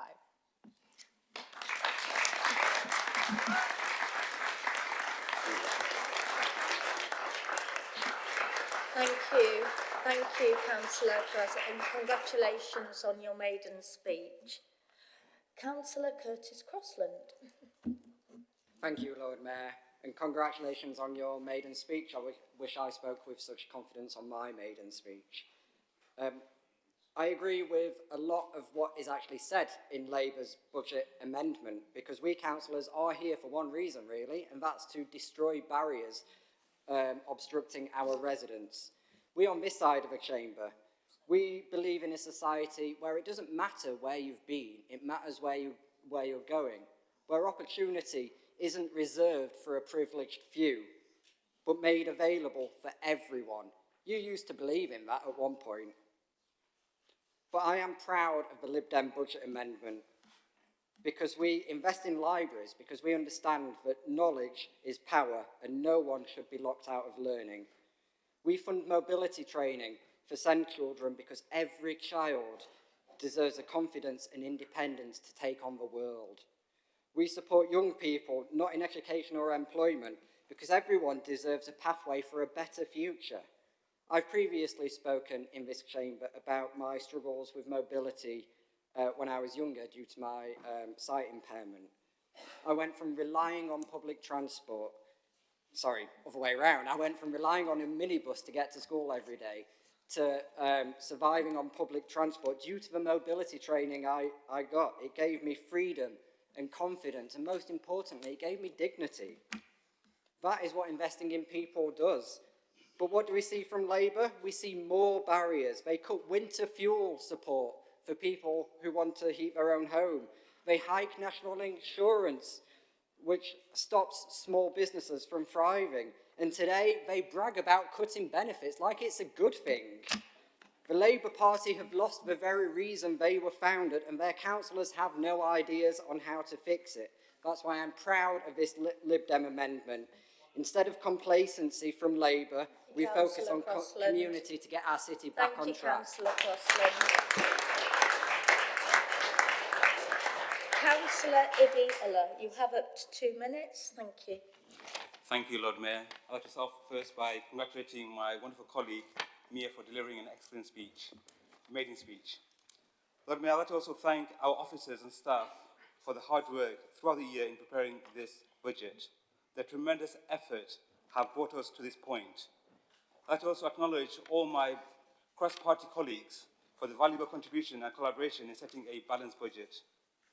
Lord Mayor, we all know about the financial challenges we face. However, the proposed balanced budget in front of us and Labour's amendment focus on early intervention and prevention show our strong commitment to breaking down barriers and creating opportunities for all Sheffielders, regardless of where they live, their background, or the challenges they face. Breaking down barriers and creating opportunities for all will help to reduce inequality, which is still a big issue in our city. That's why, as a city, we must work for inclusive economic growth that benefits everyone. As the Deputy Chair of Economic Development and Skills Policy, I am pleased to see that this budget includes extra resources to improve our international appeal, to attract more visitors, businesses, and investments to our city. More resources to secure more high-profile events and support our ambition in this area. Lord Mayor, although I'm disappointed with the Liberal Democrat proposal to cut investment in city future, I believe this budget includes many positive steps to grow our economy and improve prosperity for everyone in Sheffield. Thank you. Thank you. Thank you, Councillor Ella. The next speaker I have is Councillor Will Sapwell. You have up to 2 minutes, Councillor Sapwell. Lord Mayor, thank you for letting me speak, and congratulations to Councillor Drazik on an excellent maiden speech. I know that there's a fair few teachers and some academics on this council, so let's engage in a little compare and contrast. Junior, now resident doctors and their fight for fair pay, and the ongoing industrial action affecting waste services in this city. In the former, a union, my trade union, the British Medical Association, was able to negotiate in good faith with the Health Secretary, Wes Streeting, and agree a fair deal, a major win for both sides. In the former, with the latter, well, I'm not sure what I'm allowed to say as it's an ongoing issue, but I, and indeed many residents in Sheffield, will look with scepticism at any negotiations where stakeholders on either side are exchanging cash in chummy agreements. Members can paste this clause all you like, but I am a proud trade unionist, and I have represented my profession through my union at the highest level. But I would struggle to trust that my union had members' interests at heart, with no conflict of interest if they were receiving cash from the NHS. And I do wonder how council employees feel about their union's ability to represent them, knowing that their trade union receives cash from their employer or contract holder. Unlike other parties here, the Lib Dems have not buried their talents, but have put ideas into action and offered a costed amendment. I'll draw your attention to the figures showing the savings made from scrapping these trade union subsidies, and the very similar cost in our amendment for the addition of training places for speech and language therapists in Sheffield schools, and can congratulate Councillor Atkinson on her work on this. I speak now not to councillors here, but to residents of Sheffield. How would you rather 250 grand of your council tax be spent? On backroom deals or on therapy for children in need? Because along with two-child benefit cap, we know where Labour stand.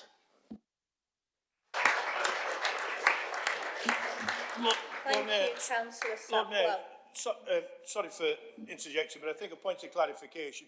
Conveners of this council, conveners, get paid by their union. That's what ought to be made clear, not that they get paid by their employer. I am confident that somebody in a speech, which you just made an impromptu one, will correct that, and will whatever they want to say. Councillor Matt Dwyer, please. Thank you, Lord Mayor. And congratulations, Mia, on a beautiful maiden speech. I will do some clarification on The industrial dispute you referenced, which is not with the council, but with Veolia, so isn't party to this, the money you're talking about, but also what that money covers, which isn't the backroom deals, it is for facility time for local conveners to take part in consultation. Most people in this city rely on what they earn and not on what they own to afford to live. Their wages is what puts roofs over their heads, food on their table, and what they use to look after their families. To put it in another way, they are working people, like many in this chamber. People that will benefit from the Employment Rights Bill, that will give them security at work, better sick pay, ban exploitative zero-hours contracts, and strengthen their collective rights to organise at work. We hear from the Liberal Democrats that they stand up for working people time after time in these meetings. Yet their amendment would attack one of those fundamental rights of council employees. It seeks to remove their right to collectively organise, bargain, and be represented by their trade union. Because that is what the removal of facility time does. It means that staff working for a council cannot engage in meaningful consultation on their terms and conditions, led by local representatives who know the services, know the policies, and have relationships with the employer that means they can get constructive solutions. What this says to them at a time where their roles are being reviewed is that they are not valued and their views do not matter. That is what you're saying to them. But if I cannot appeal to you on principle, then maybe I can appeal to your self-interest, because we're all politicians. In the 2024 general election, only 2 parties got more votes than trade union membership is in this country, which means in Sheffield, you're far more likely to meet a trade union than a Liberal. Thank you, Councillor Dwyer. And very, very fair. Councillor Rice, you have up to 2 minutes. Thank you, Lord Mayor, and thank you to the finance team for putting this budget together. It was not an easy task, and also congratulations to Councillor Drazek for her amazing maiden speech. I was doing rounds of casework this morning, and a resident brought up to me that we're spending more on council tax next year, but services aren't getting any better. And as Councillor Mike Levery brought up, we have got more money. I'm not going to fault that, but it isn't going to touch your sides. And I do remember that one councillor formerly did say the words, "A vote for Labour is a vote to end austerity." As we saw this morning, Rachel Reeves announced that a number of departments, including welfare, is going to get cut. And when things are tight, we must be sensible. And it's not exactly helped by the complete lack of reserves this city has for a little bit of breathing room. When I think of tram visions, it's what happens at night when my head's on the pillow, not what we spend £600,000 on. We have the Northern kind of deal for HS2, where it was cancelled, but the Labour Transport Minister called it fantasy money when asked by a Lib Dem MP. We are not expecting a tram expansion in this Parliament. Or the next. Thank you. Thank you, Richard. What we are actually proposing is an increase in LAC funding. So, on things like cost of living. So if you do have that accidental third child, or you suddenly have £300 less to spend on your heating, or hell, maybe your disability benefits are suddenly cut, then this council will do something about it. If there are countless things we could spend our money on, but if we are going to suffer more fiscal responsibility as a council, we are going to have to spend it on people, and not on a pipe dream. Sorry, I think a pipe dream is what Oliver Coppard calls a tram vision. Thank you. Thank you. Thank you. Councillor Minash Parek, up to 2 minutes, please. Yes. Sorry. It's my fault. Is there another Minash Parek in the building? Hopefully there are plenty. Thank you, Lord Mayor, and congratulations, Mia, on a fantastic maiden speech. And thank you also to all of the council officers who have done such fantastic work putting together a budget in this complicated time. In supporting the Labour amendment, I wanted to draw members' attention to the line, "We must break down the barriers to opportunity and give people more control over the things that matter to them." Budget Council is the most important day of the municipal calendar, and it's significant that we're putting this commitment front and centre to devolve power, agency and control. Because as much as we want the government to decentralise power away from Westminster, We know that devolution can't stop at a local authority level. It must go down to the neighbourhood level too. As the Labour amendment says, it's our job to create the conditions for people in our city to be able to thrive. And that's something that we do with people, not to them. As Al rightly said, there are so many people already working to meet needs across this city. Community organisations, charities, individuals that have and continue to provide vital support. That have been working to deliver solutions to issues like social isolation or climate change for years, that have taken over pubs and community spaces and run them when funding has run dry. I've been a councillor for 3 years now, and one of my main takeaways is how insular this chamber can become. Too often there are debates that have no meaning to people outside of the chamber that aren't interested in them. Our role as local councillors is to take lead from the communities we represent. As much as I'm a Labour councillor, I'm also a cooperative councillor. And I'm proud to represent a party that's interested in building community power, that wants us to reclaim the role of communities as a serious political and economic force. So what should we want from this budget? For the first time in decades, we have a government that speaks to redistributing power. That there are opportunities for us that the council must seize on to ensure that we work in partnership with the city beyond the town hall. And beyond the political theatre of this budget meeting, that's where our focus needs to be, ensuring that the political commitments in this budget as a whole are enacted and meaningfully felt at a neighbourhood level. I hope you will support the Labour amendment. Thank you, Councillor Perret. Councillor Martin Smith.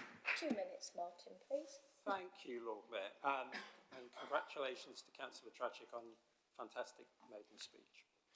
I want to start by actually agreeing with Councillors Naz and Hunt. The Labour government has faced some very difficult decisions.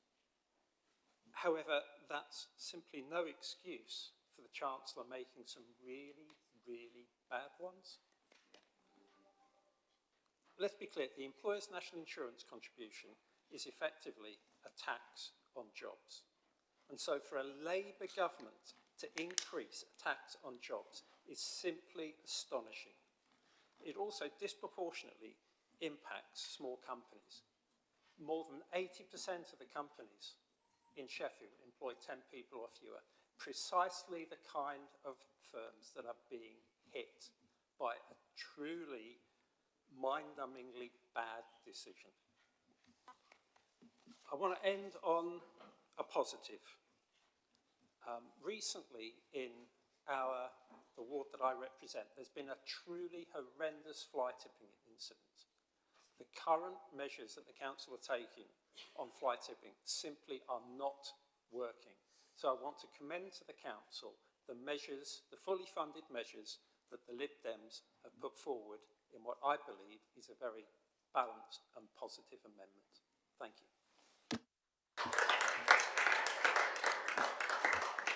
Thank you, Councillor Smith. Councillor Fran Belbin.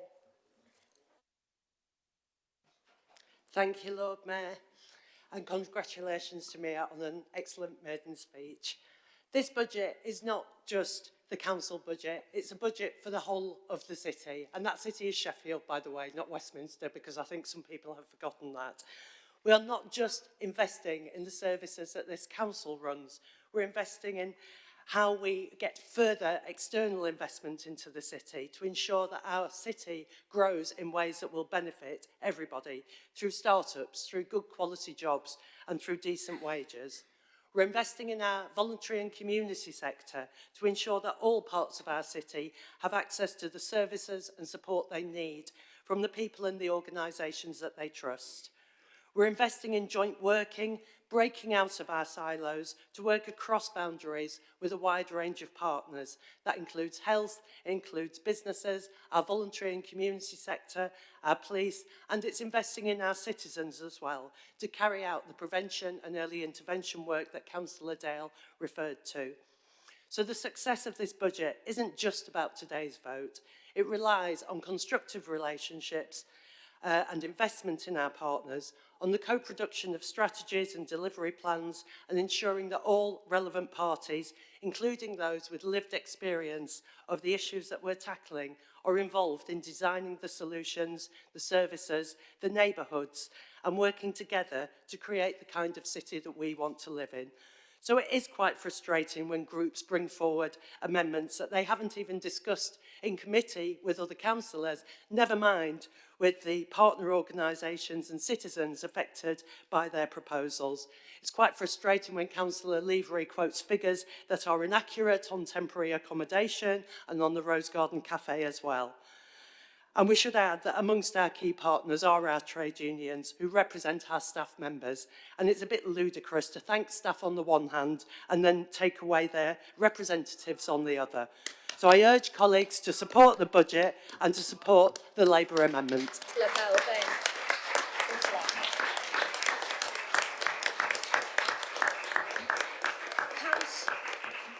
Thank you. Councillor Richard Shaw, you have up to 2 minutes. Councillor, thank you. Thank you, Lord Mayor. It's been mentioned the council currently has a three-way administration that's brought forward a balanced budget. Of course, we'd have more than the £700,000 in reserves had the previous two-way Labour-Green coalition administration got a grip on the council's finances a bit sooner. Positive impact of the Lib Dems being involved in the process, perhaps. Our amendment, unlike Labour and Greens, actually makes a substantive difference to the budget and spells out where we do disagree with the other parties. Councillor Miskell, we do support, tram expansion, but why spend £500,000, more than £500,000 this year on a vision for something that's at least 5 to 10 years away, when the Labour government is cancelling more transport projects in the north and bringing forward? It's less of a vision than a mirage. We want to support people of Sheffield this year, not in 5 to 10 years' time. So that's why we're bringing forth or proposing a bus pass for members of Sheffield young carers who, like many households across Sheffield, are being hit by Labour's bus tax, with the bus fare cap increasing by 50%. Young carers are already having to balance their care responsibilities with their education and, having a childhood without having to, have the additional worries of not being able to actually afford the bus. So that's why we want to bring that forward. I also welcome our proposal to allocate £10,000 to additional to each local area committee to support cost of living work, following the success of the South Local Area Committee, which generated more than £170,000 in additional income for residents. Oh, and congratulations to Councillor Drazik on their fantastic maiden speech. Thank you. Lord Mayor. We heard that bit, don't worry. Thank you.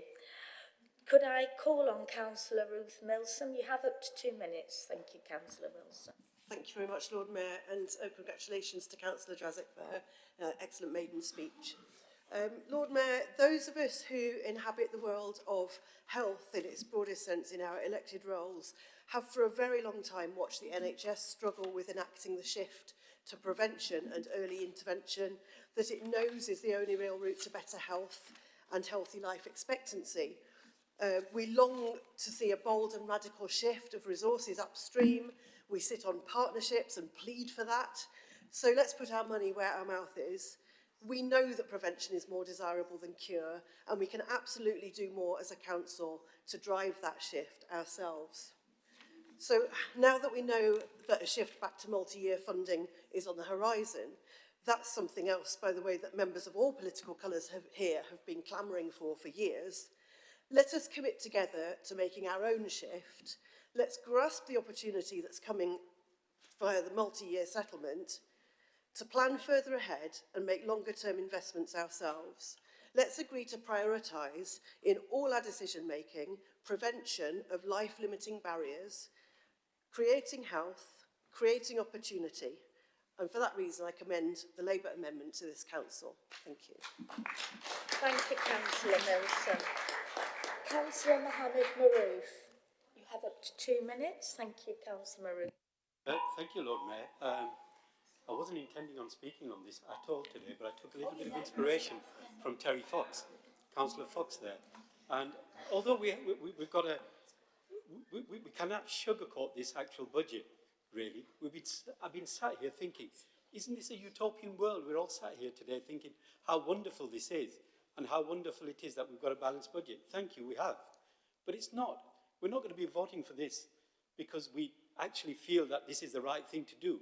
We'll be doing it with a very, very heavy heart today. And we'll be putting it through on that sort of basis. I mean, there's a couple of things that I really want to bring to people's attention is I had the privilege of actually meeting 30-odd parents this week whose children may well be affected by home-to-school transport. I know what we put in our amendment, which is a very mature, sensible, well-thought-out amendment, and I'm sure everybody across this chamber will be supporting it. And they were coming across with lots of messages to me. I know we will address some of these, of course we will, but there are shortcomings in what we're trying to achieve here because people in this city are scared to grow old. They're scared if they have any vulnerable children in this city and in this country, to be honest with you. What we seem to be talking about is lots of things that might happen. I've heard two phrases today. The government is not at our throats. Of course they are. I mean, national insurance is rising. Capital gains tax will obviously rise at some stage. Inheritance tax on farmers will obviously have an effect. They are actually at our throats. Let's be honest about it. There are people out there who will be listening to this today saying, I'm getting a 4.99% increase in my council tax. What am I actually getting for that? They won't be understanding all of the stuff that we've been talking about here today and the wonderful speeches that people have been making and well-rehearsed ones. What they want to know is what they're actually getting for that money. And I, for one, feel as though we should be able to answer that question. And congratulations to Councillor Drastic. Thank you very much. Councillor Gamble-Pugh, you have up to 2 minutes. Thank you. Thank you, Lord Mayor. Lord Mayor, just thinking about when I go through the supermarket checkout, I have to really carefully plan within my household budget with 5 children and young people at home exactly what I'm going to be spending my money on. But then you get there to the tills and it's really hard to resist all those little treats and sweets and impulse buys that are there, especially if you've got little children with you who you thought were going to agree with what you've decided to have for dinner every night of the week, but then start pleading that they want a curly whirly or something more exciting. And they want you to, at the last minute, change what you're going to spend your hard-earned shopping budget on. And sadly, I feel that that is the role that the Lib Dems have taken in this process. After spending months agreeing cross-party what we're going to spend our limited resources on as a council, only now at the checkout to go back on their word. And there might be some of the tidbits on offer sound like they could be lovely, I don't know.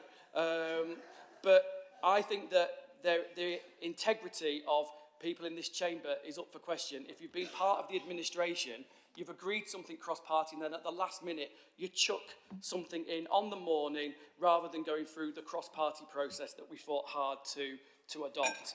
And it genuinely would have been great to have been able to consider some of those proposals properly.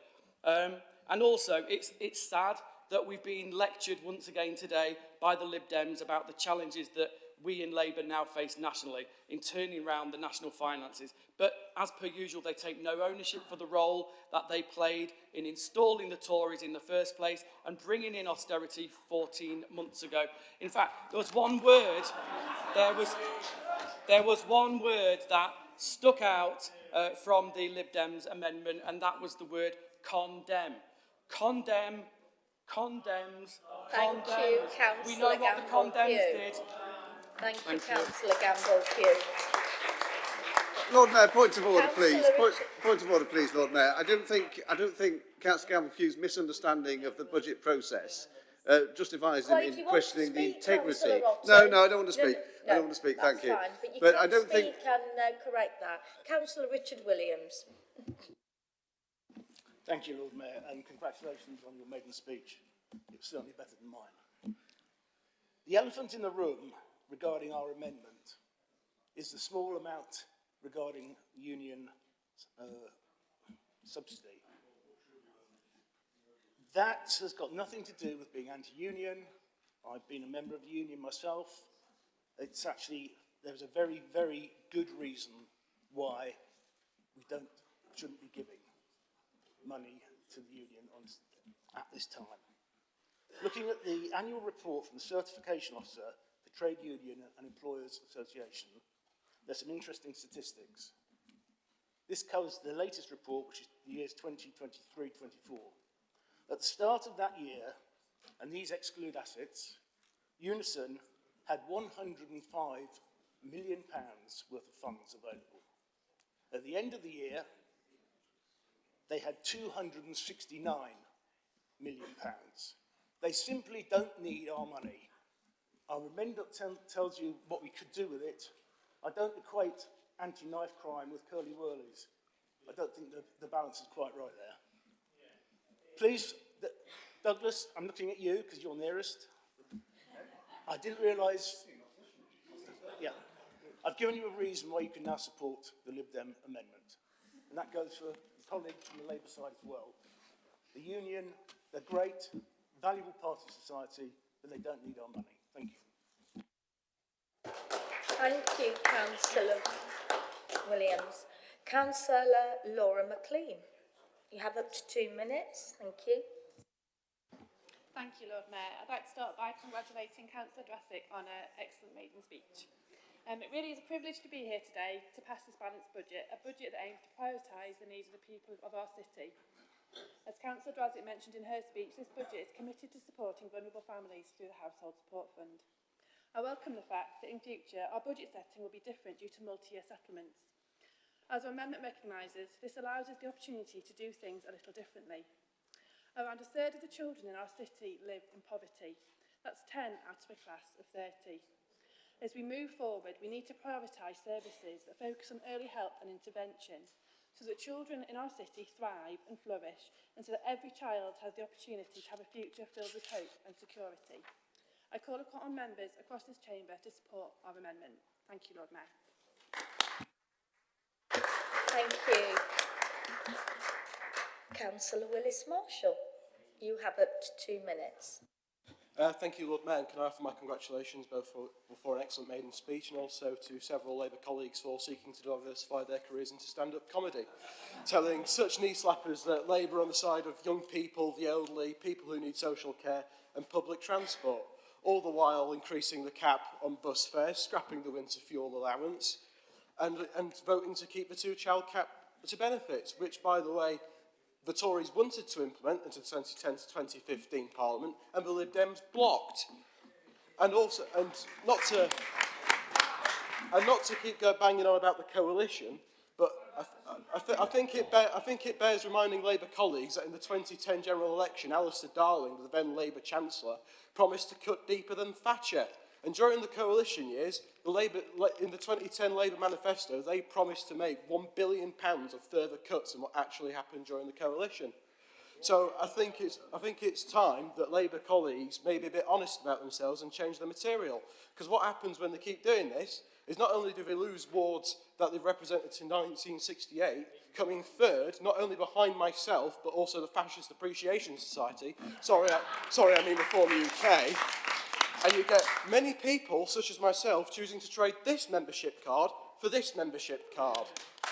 And to answer the question about how I will defend to my communities reallocating the £600,000 on the tram, I will say to them that rather than wasting £600,000 on a plan that we're not going to get this Parliament, probably won't get over the next Parliament, I'm choosing to spend £600 on public services in this city that will actually make material effects to their quality of life. Thank you, Lord Mayor. Thank you.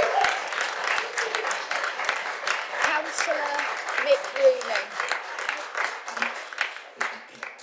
You have up to 2 minutes, Councillor Rooney. 2 minutes. Thank you, Lord Mayor, and congratulations, Mia.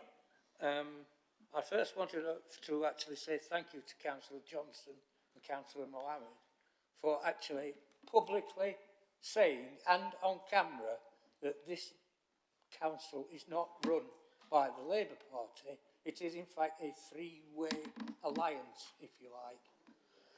So when the decisions that come out of this council, the good ones the bad ones, the popular ones and the unpopular ones, are your responsibility as well as the Labour Party's.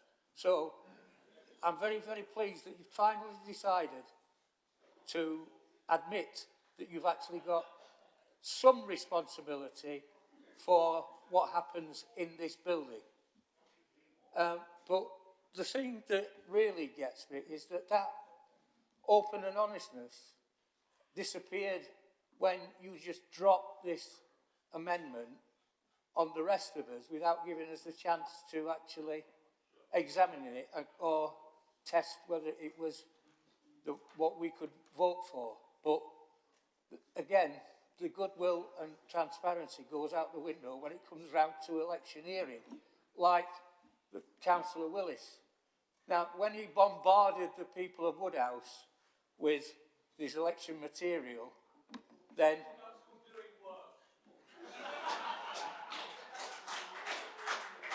when he bombarded the people of Woodhouse with his election material, he didn't say that his party was party to the decisions that he was criticising, but he quite clearly blamed the Labour Party for them, and it isn't true, is it? And you know all this speech you've just given in this chamber, you might want to start turning up to one or two of the local meetings. Councillor Rooney. Thank you, Councillor Rooney. Councillor Rooney. And a list of the ones that you Councillor Rooney, please sit down. Thank you. Thank you. Councillor Ian Horner. 2 minutes, please. Thank you, Lord Mayor. I confess I was slightly tempted by the Labour amendment because the tram vision, I thought that was the job of the elected mayor of South Yorkshire, who runs the trams, just as he runs the buses, by the way, which you cut. We have no part in that decision. So Labour's motion is, in fact, a motion of no confidence in the Labour mayor of South Yorkshire. Councillor Hunt said to me outside this chamber, he was disappointed, I'm not going to support the tram vision. I said, your government's not going to fund it. And he said he thinks they will. Well, let me say this. The Chancellor of the Exchequer is ignorant of transport policies and has no interest in them. Those are not my words. They're the words of the Labour parliamentary candidate for Richmond Park in London, who is also the well-known transport journalist Christian Wormar, who said he is thinking of tearing up his Labour Party membership card because of Labour's disinterest in transport. That's what he said, and at the end of his article, he said, I can't tear it up, it's made of plastic. So are these promises. So are these promises. You are the ones who cut bus services so that my residents can't get to work, so that Councillor Levery's residents can't get to work from the north of the city into the city. You're the ones who put up bus fares. You're the ones who put up tram fares. There is no investment in the trams from the government at the moment. There is not likely to be in the future, because also, final point I will make, we all ought to be honest now, I do understand the state of the world and what it affects Sheffield. I'm a former serviceman. I support increasing defence expenditure. We put a costly proposal not to cut overseas aid to fund defence expenditure. You're not going to do that unless you either change your fiscal rules or you cut something else. So let's not live in a fantasy world that we can defend this country and raise all that money and not do anything else. Thank you. Thank you, Councillor Horner. Just to remind everybody, we're in the council chamber, not Westminster. Yeah. Do you know? Yeah. Just remind everybody, and I mean everyone. Do you know? Because I think we need to remember that we're here for the budget today. Thank you. Councillor Tom Hunt. Thank you very much, Lord Mayor. Congratulations to Councillor Drazik for a really excellent and heartfelt maiden speech. Normally, Lord Mayor, I think in recent meetings, the debate in this chamber has reflected well on this institution. I'm not convinced that it has today, frankly. I think it's shown that there are some people in this chamber who are serious about setting a long-term budget to invest in the people of the city. And I would encourage people to think hard about whether or not residents looking in on this meeting would think that the debate that we've had today has reflected well on all of us. We need to be serious here, and that is why I'm really convinced that the budget that has been agreed cross-party over many months is about investing long-term for the services that people need right now, and also that we can grow our city's economy. I'm proud that this year we adopted a new 10-year growth plan. Does what it says on the tin. This is about growing our city's economy, making sure that we are investing and supporting those specialist sectors where Sheffield has got particular expertise, because we know that there's opportunities to drive our growth. Advanced manufacturing, healthcare, our two universities and professional services. And like Councillor Horner, we may not agree on tram, we do agree on increased defence expenditure. This creates, we have a situation where we have a very, very uncertain world. But with rising defence expenditure, this is an opportunity for Sheffield's manufacturers. Energy independence, removing the reliance on Russian oil, will mean that that is opportunities for manufacturers in our city. These are the sorts of things we ought to be focused on. That is what our residents would expect of us, and today has not shown this chamber in a good light. So I think we should just make it clear that when people ask us, what did you spend your afternoon on? You should say that we should all be focused on making sure that our budget is balanced, because the residents need their services for the long term, Thank you, and they need Councillor our Hunt. economy to grow. That's what Right, we're here I to do. have no more speakers. And I am going to move to the right to reply to Councillor Naz. Thank you, Councillor Naz. You have up to 2 minutes. Thank you, Lord Mayor, and thank you to everyone who contributed to today's debate. Congratulations, Maya, for your excellent maiden speech. Councillor Shafak, I know you're on your way to Westminster, but you're not there just yet. Today is about Sheffield's budget, not the national budget, but I do wish you the best of luck in the House of Lords. You've never been one to shy away from a debate, and I'll certainly miss your speeches in this chamber. Councillor Fox, your 100k proposal gives the same resource in every ward, regardless of need or deprivation. That is not what you really came into politics for. Our amendment sets out why it is right to target resource towards the most disadvantaged. Darnall and Dore are two wards in Sheffield, but worlds apart. However, I have to say I'm disappointed with the Liberal Democrats and the Greens today. Councillor Levery, as a Deputy Chair of the Finance Committee, you know full well the pressures we're facing. You know the reality of 14 years of austerity and challenges of balancing a budget while protecting frontline services. Yet, instead of working constructively, it feels like your group has chosen to criticise without offering real solutions. The fact is, this is a responsible, balanced budget. This is a budget that all parties, yes, all parties, voted for when it came to SNR, and I'm sure everyone will do so again. It protects vital services, it supports the most vulnerable, and ensures that we can continue delivering for the people of Sheffield.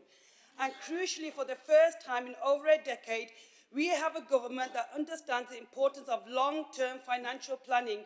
Thanks to a 3-year multi-year settlement, we can finally move away from last-minute short-term fixes and actually plan for the future. So while there may always be political disagreements in this chamber, what matters is that we put the needs of Sheffield residents first. And that's what this budget does, and that's why I stand by it. Thank you, Lord Mayor. Thank you, Councillor now.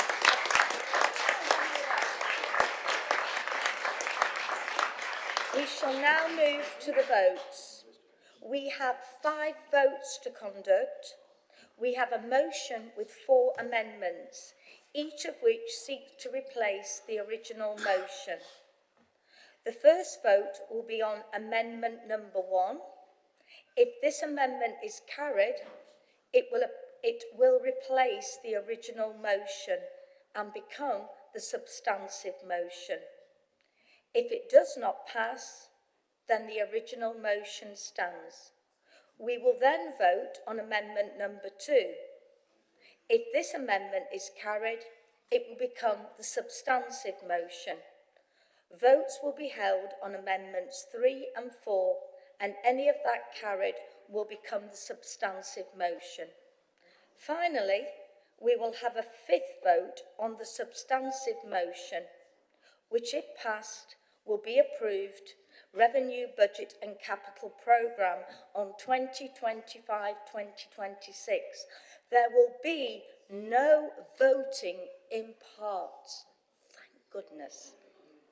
I am now going to move to the vote on the amendment number 1, moved by Councillor Dorndale, which will be done via the electronic voting system, which was agreed by all whips prior to this.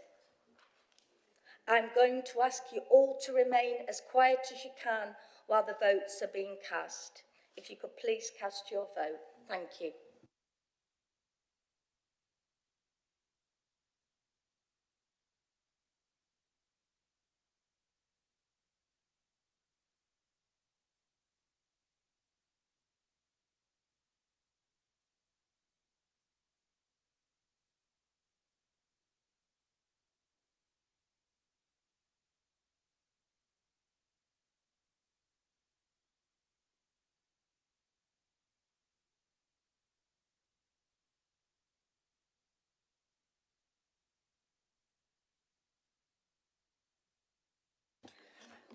Thank you very much. The amendment is carried 44 for, 31 against and 1 abstention.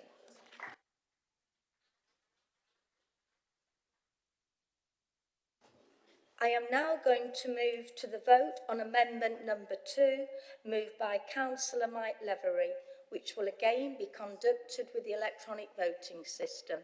And again, please remain as quiet as you can. Thank you.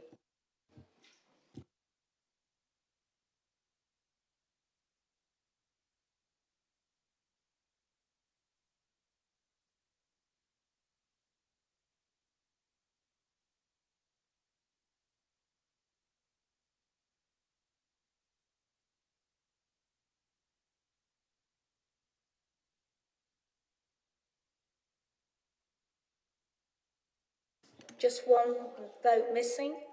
Can we all check, please? We have the magic number, which is 76 today. This amendment is lost. 26 for, 45 again, and 5 abstentions. Thank you. I am now going to move to the vote on amendment number 3, moved by Councillor Angela Argenzio, which again will be conducted using the electronic voting system. Let's run the vote, please.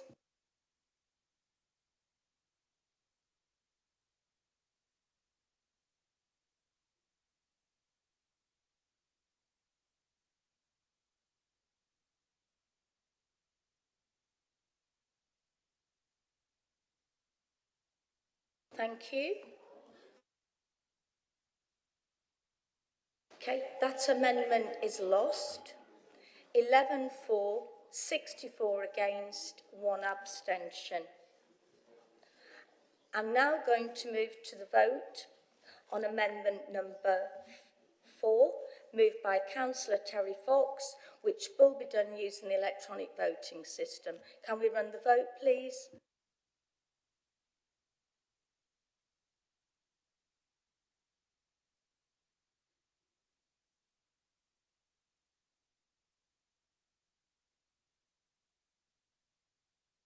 Thank you.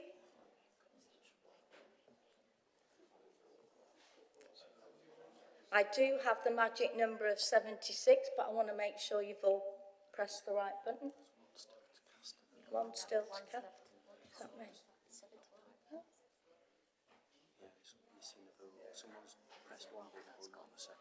Somebody's pressed one button, but not the second one. Can you just check your colours?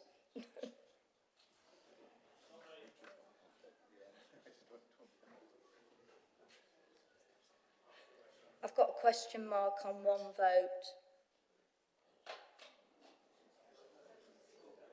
Yeah, but there's all done now. That's great. Thank you very much.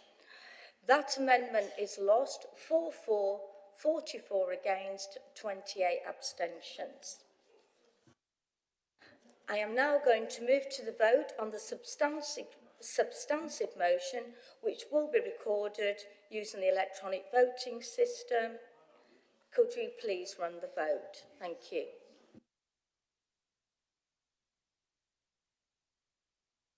Can we just remind you that the substantive is amendment number 1?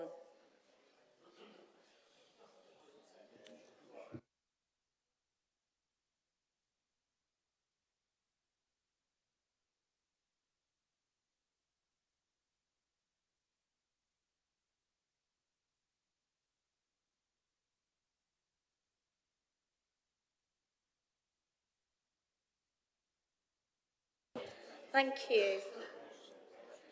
The substantive motion of amendment number 1 is carried. I'm now going to move on to item number 8, which is changes to the Council Constitution and date of the annual meeting of the Council in May 2025. This item of business is to approve changes to the Council's Constitution to bring it up to date and to approve a change to the date previously approved for the annual meeting of the Council in May 2025. The changes to the Constitution include recommendations made by the Council's monitoring officer relating to 3 matters as follows. 1. Changes to the Officer Employment Procedure Rules and delegations to Senior Office Employment Committee and to officers relating to the processes for establishing and recruiting to Chief Officer posts, to align with the revised pay policy statement and to add to clarity on other officer delegations. 2. Changes to some of the proper officer designations to reflect changes to areas of responsibility within the Council's management structure and to some job titles since autumn 2023.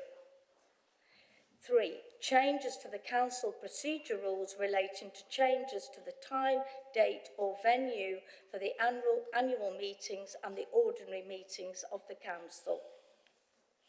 Details of all proposed changes are set out in the report of the monitoring officer, which was published with the agenda for the meeting. A few paper copies are available in the Council chamber. A motion to approve the recommendations in the report has been circulated at the meeting. No proposed amendments have been received. There is a maximum time limit of 25 minutes for this debate. May I call on Councillor Fran Belvin to move the motion? Thank you, Councillor Belvin. Thank you, Lord Mayor. Just to clarify what is contained within the constitutional changes, the changes to the Officer Employment Procedure Rules recognise the revised pay policy that we have just approved as part of the budget. The pay policy we have to approve by the end of March each year and is contained within the budget. So the constitutional changes really reflect update the Constitution to take account of the changes we have just made. Those slight changes to the pay policy follow discussion at the Finance Committee and at Strategy and Resources Committee and reflect the practice of what we do in this council when it comes to senior officer posts, and really the policy has just been updated to make that explicit. The second part of these changes is essentially about job titles. There's various parts of the Constitution that include various senior officer job titles, and some of those have changed, so that is just an update. And the third part of the changes is to enable us to make changes to the dates of annual general meetings and ordinary meetings of full council. This year, we have had to change the date of our AGM, or that's what we're proposing to do here, because it clashes with the UK Reef Conference, which is the major conference in the year that senior officers and political leaders at the council attend in order to get more investment into our city, which is a really important conference. But it's not just this time that we've had to change dates of meetings. During COVID, we had to change dates of meetings as well. And this change to the Constitution basically enables us to do that through a process involving the Lord Mayor, the Chief Executive and political leaders of the Council. So I'd ask you please to support these constitutional amendments. Thank you, Councillor Belbin. Councillor Mary Lee to second the motion. Thank you, Lord Mayor. I've not much to add to what Councillor Belbin has said, other than it just changes just to reflect practice and to make the Constitution a little more flexible in terms of the annual general meeting now and in the future. Thank you. Thank you. Does any member wish to speak? Silence is golden. Okay. I'm going to move on to the vote on the motion, which will be conducted using the electronic voting system unless we have unanimous support for the motion. Dissent. Okay. Okay, so can we run the vote, please? Thank you.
We've got a vote that hasn't been cast again, and then we will have the full.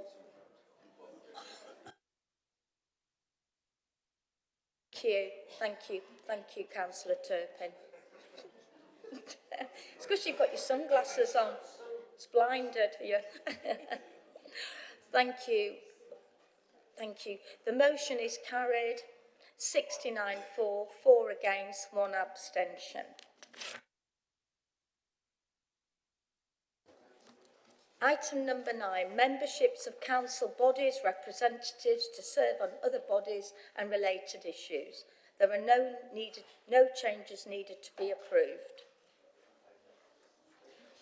This concludes the business of today's meeting. Thank you all for your attendance, and those of you observing Ramadan, enjoy your iftar. Thank you.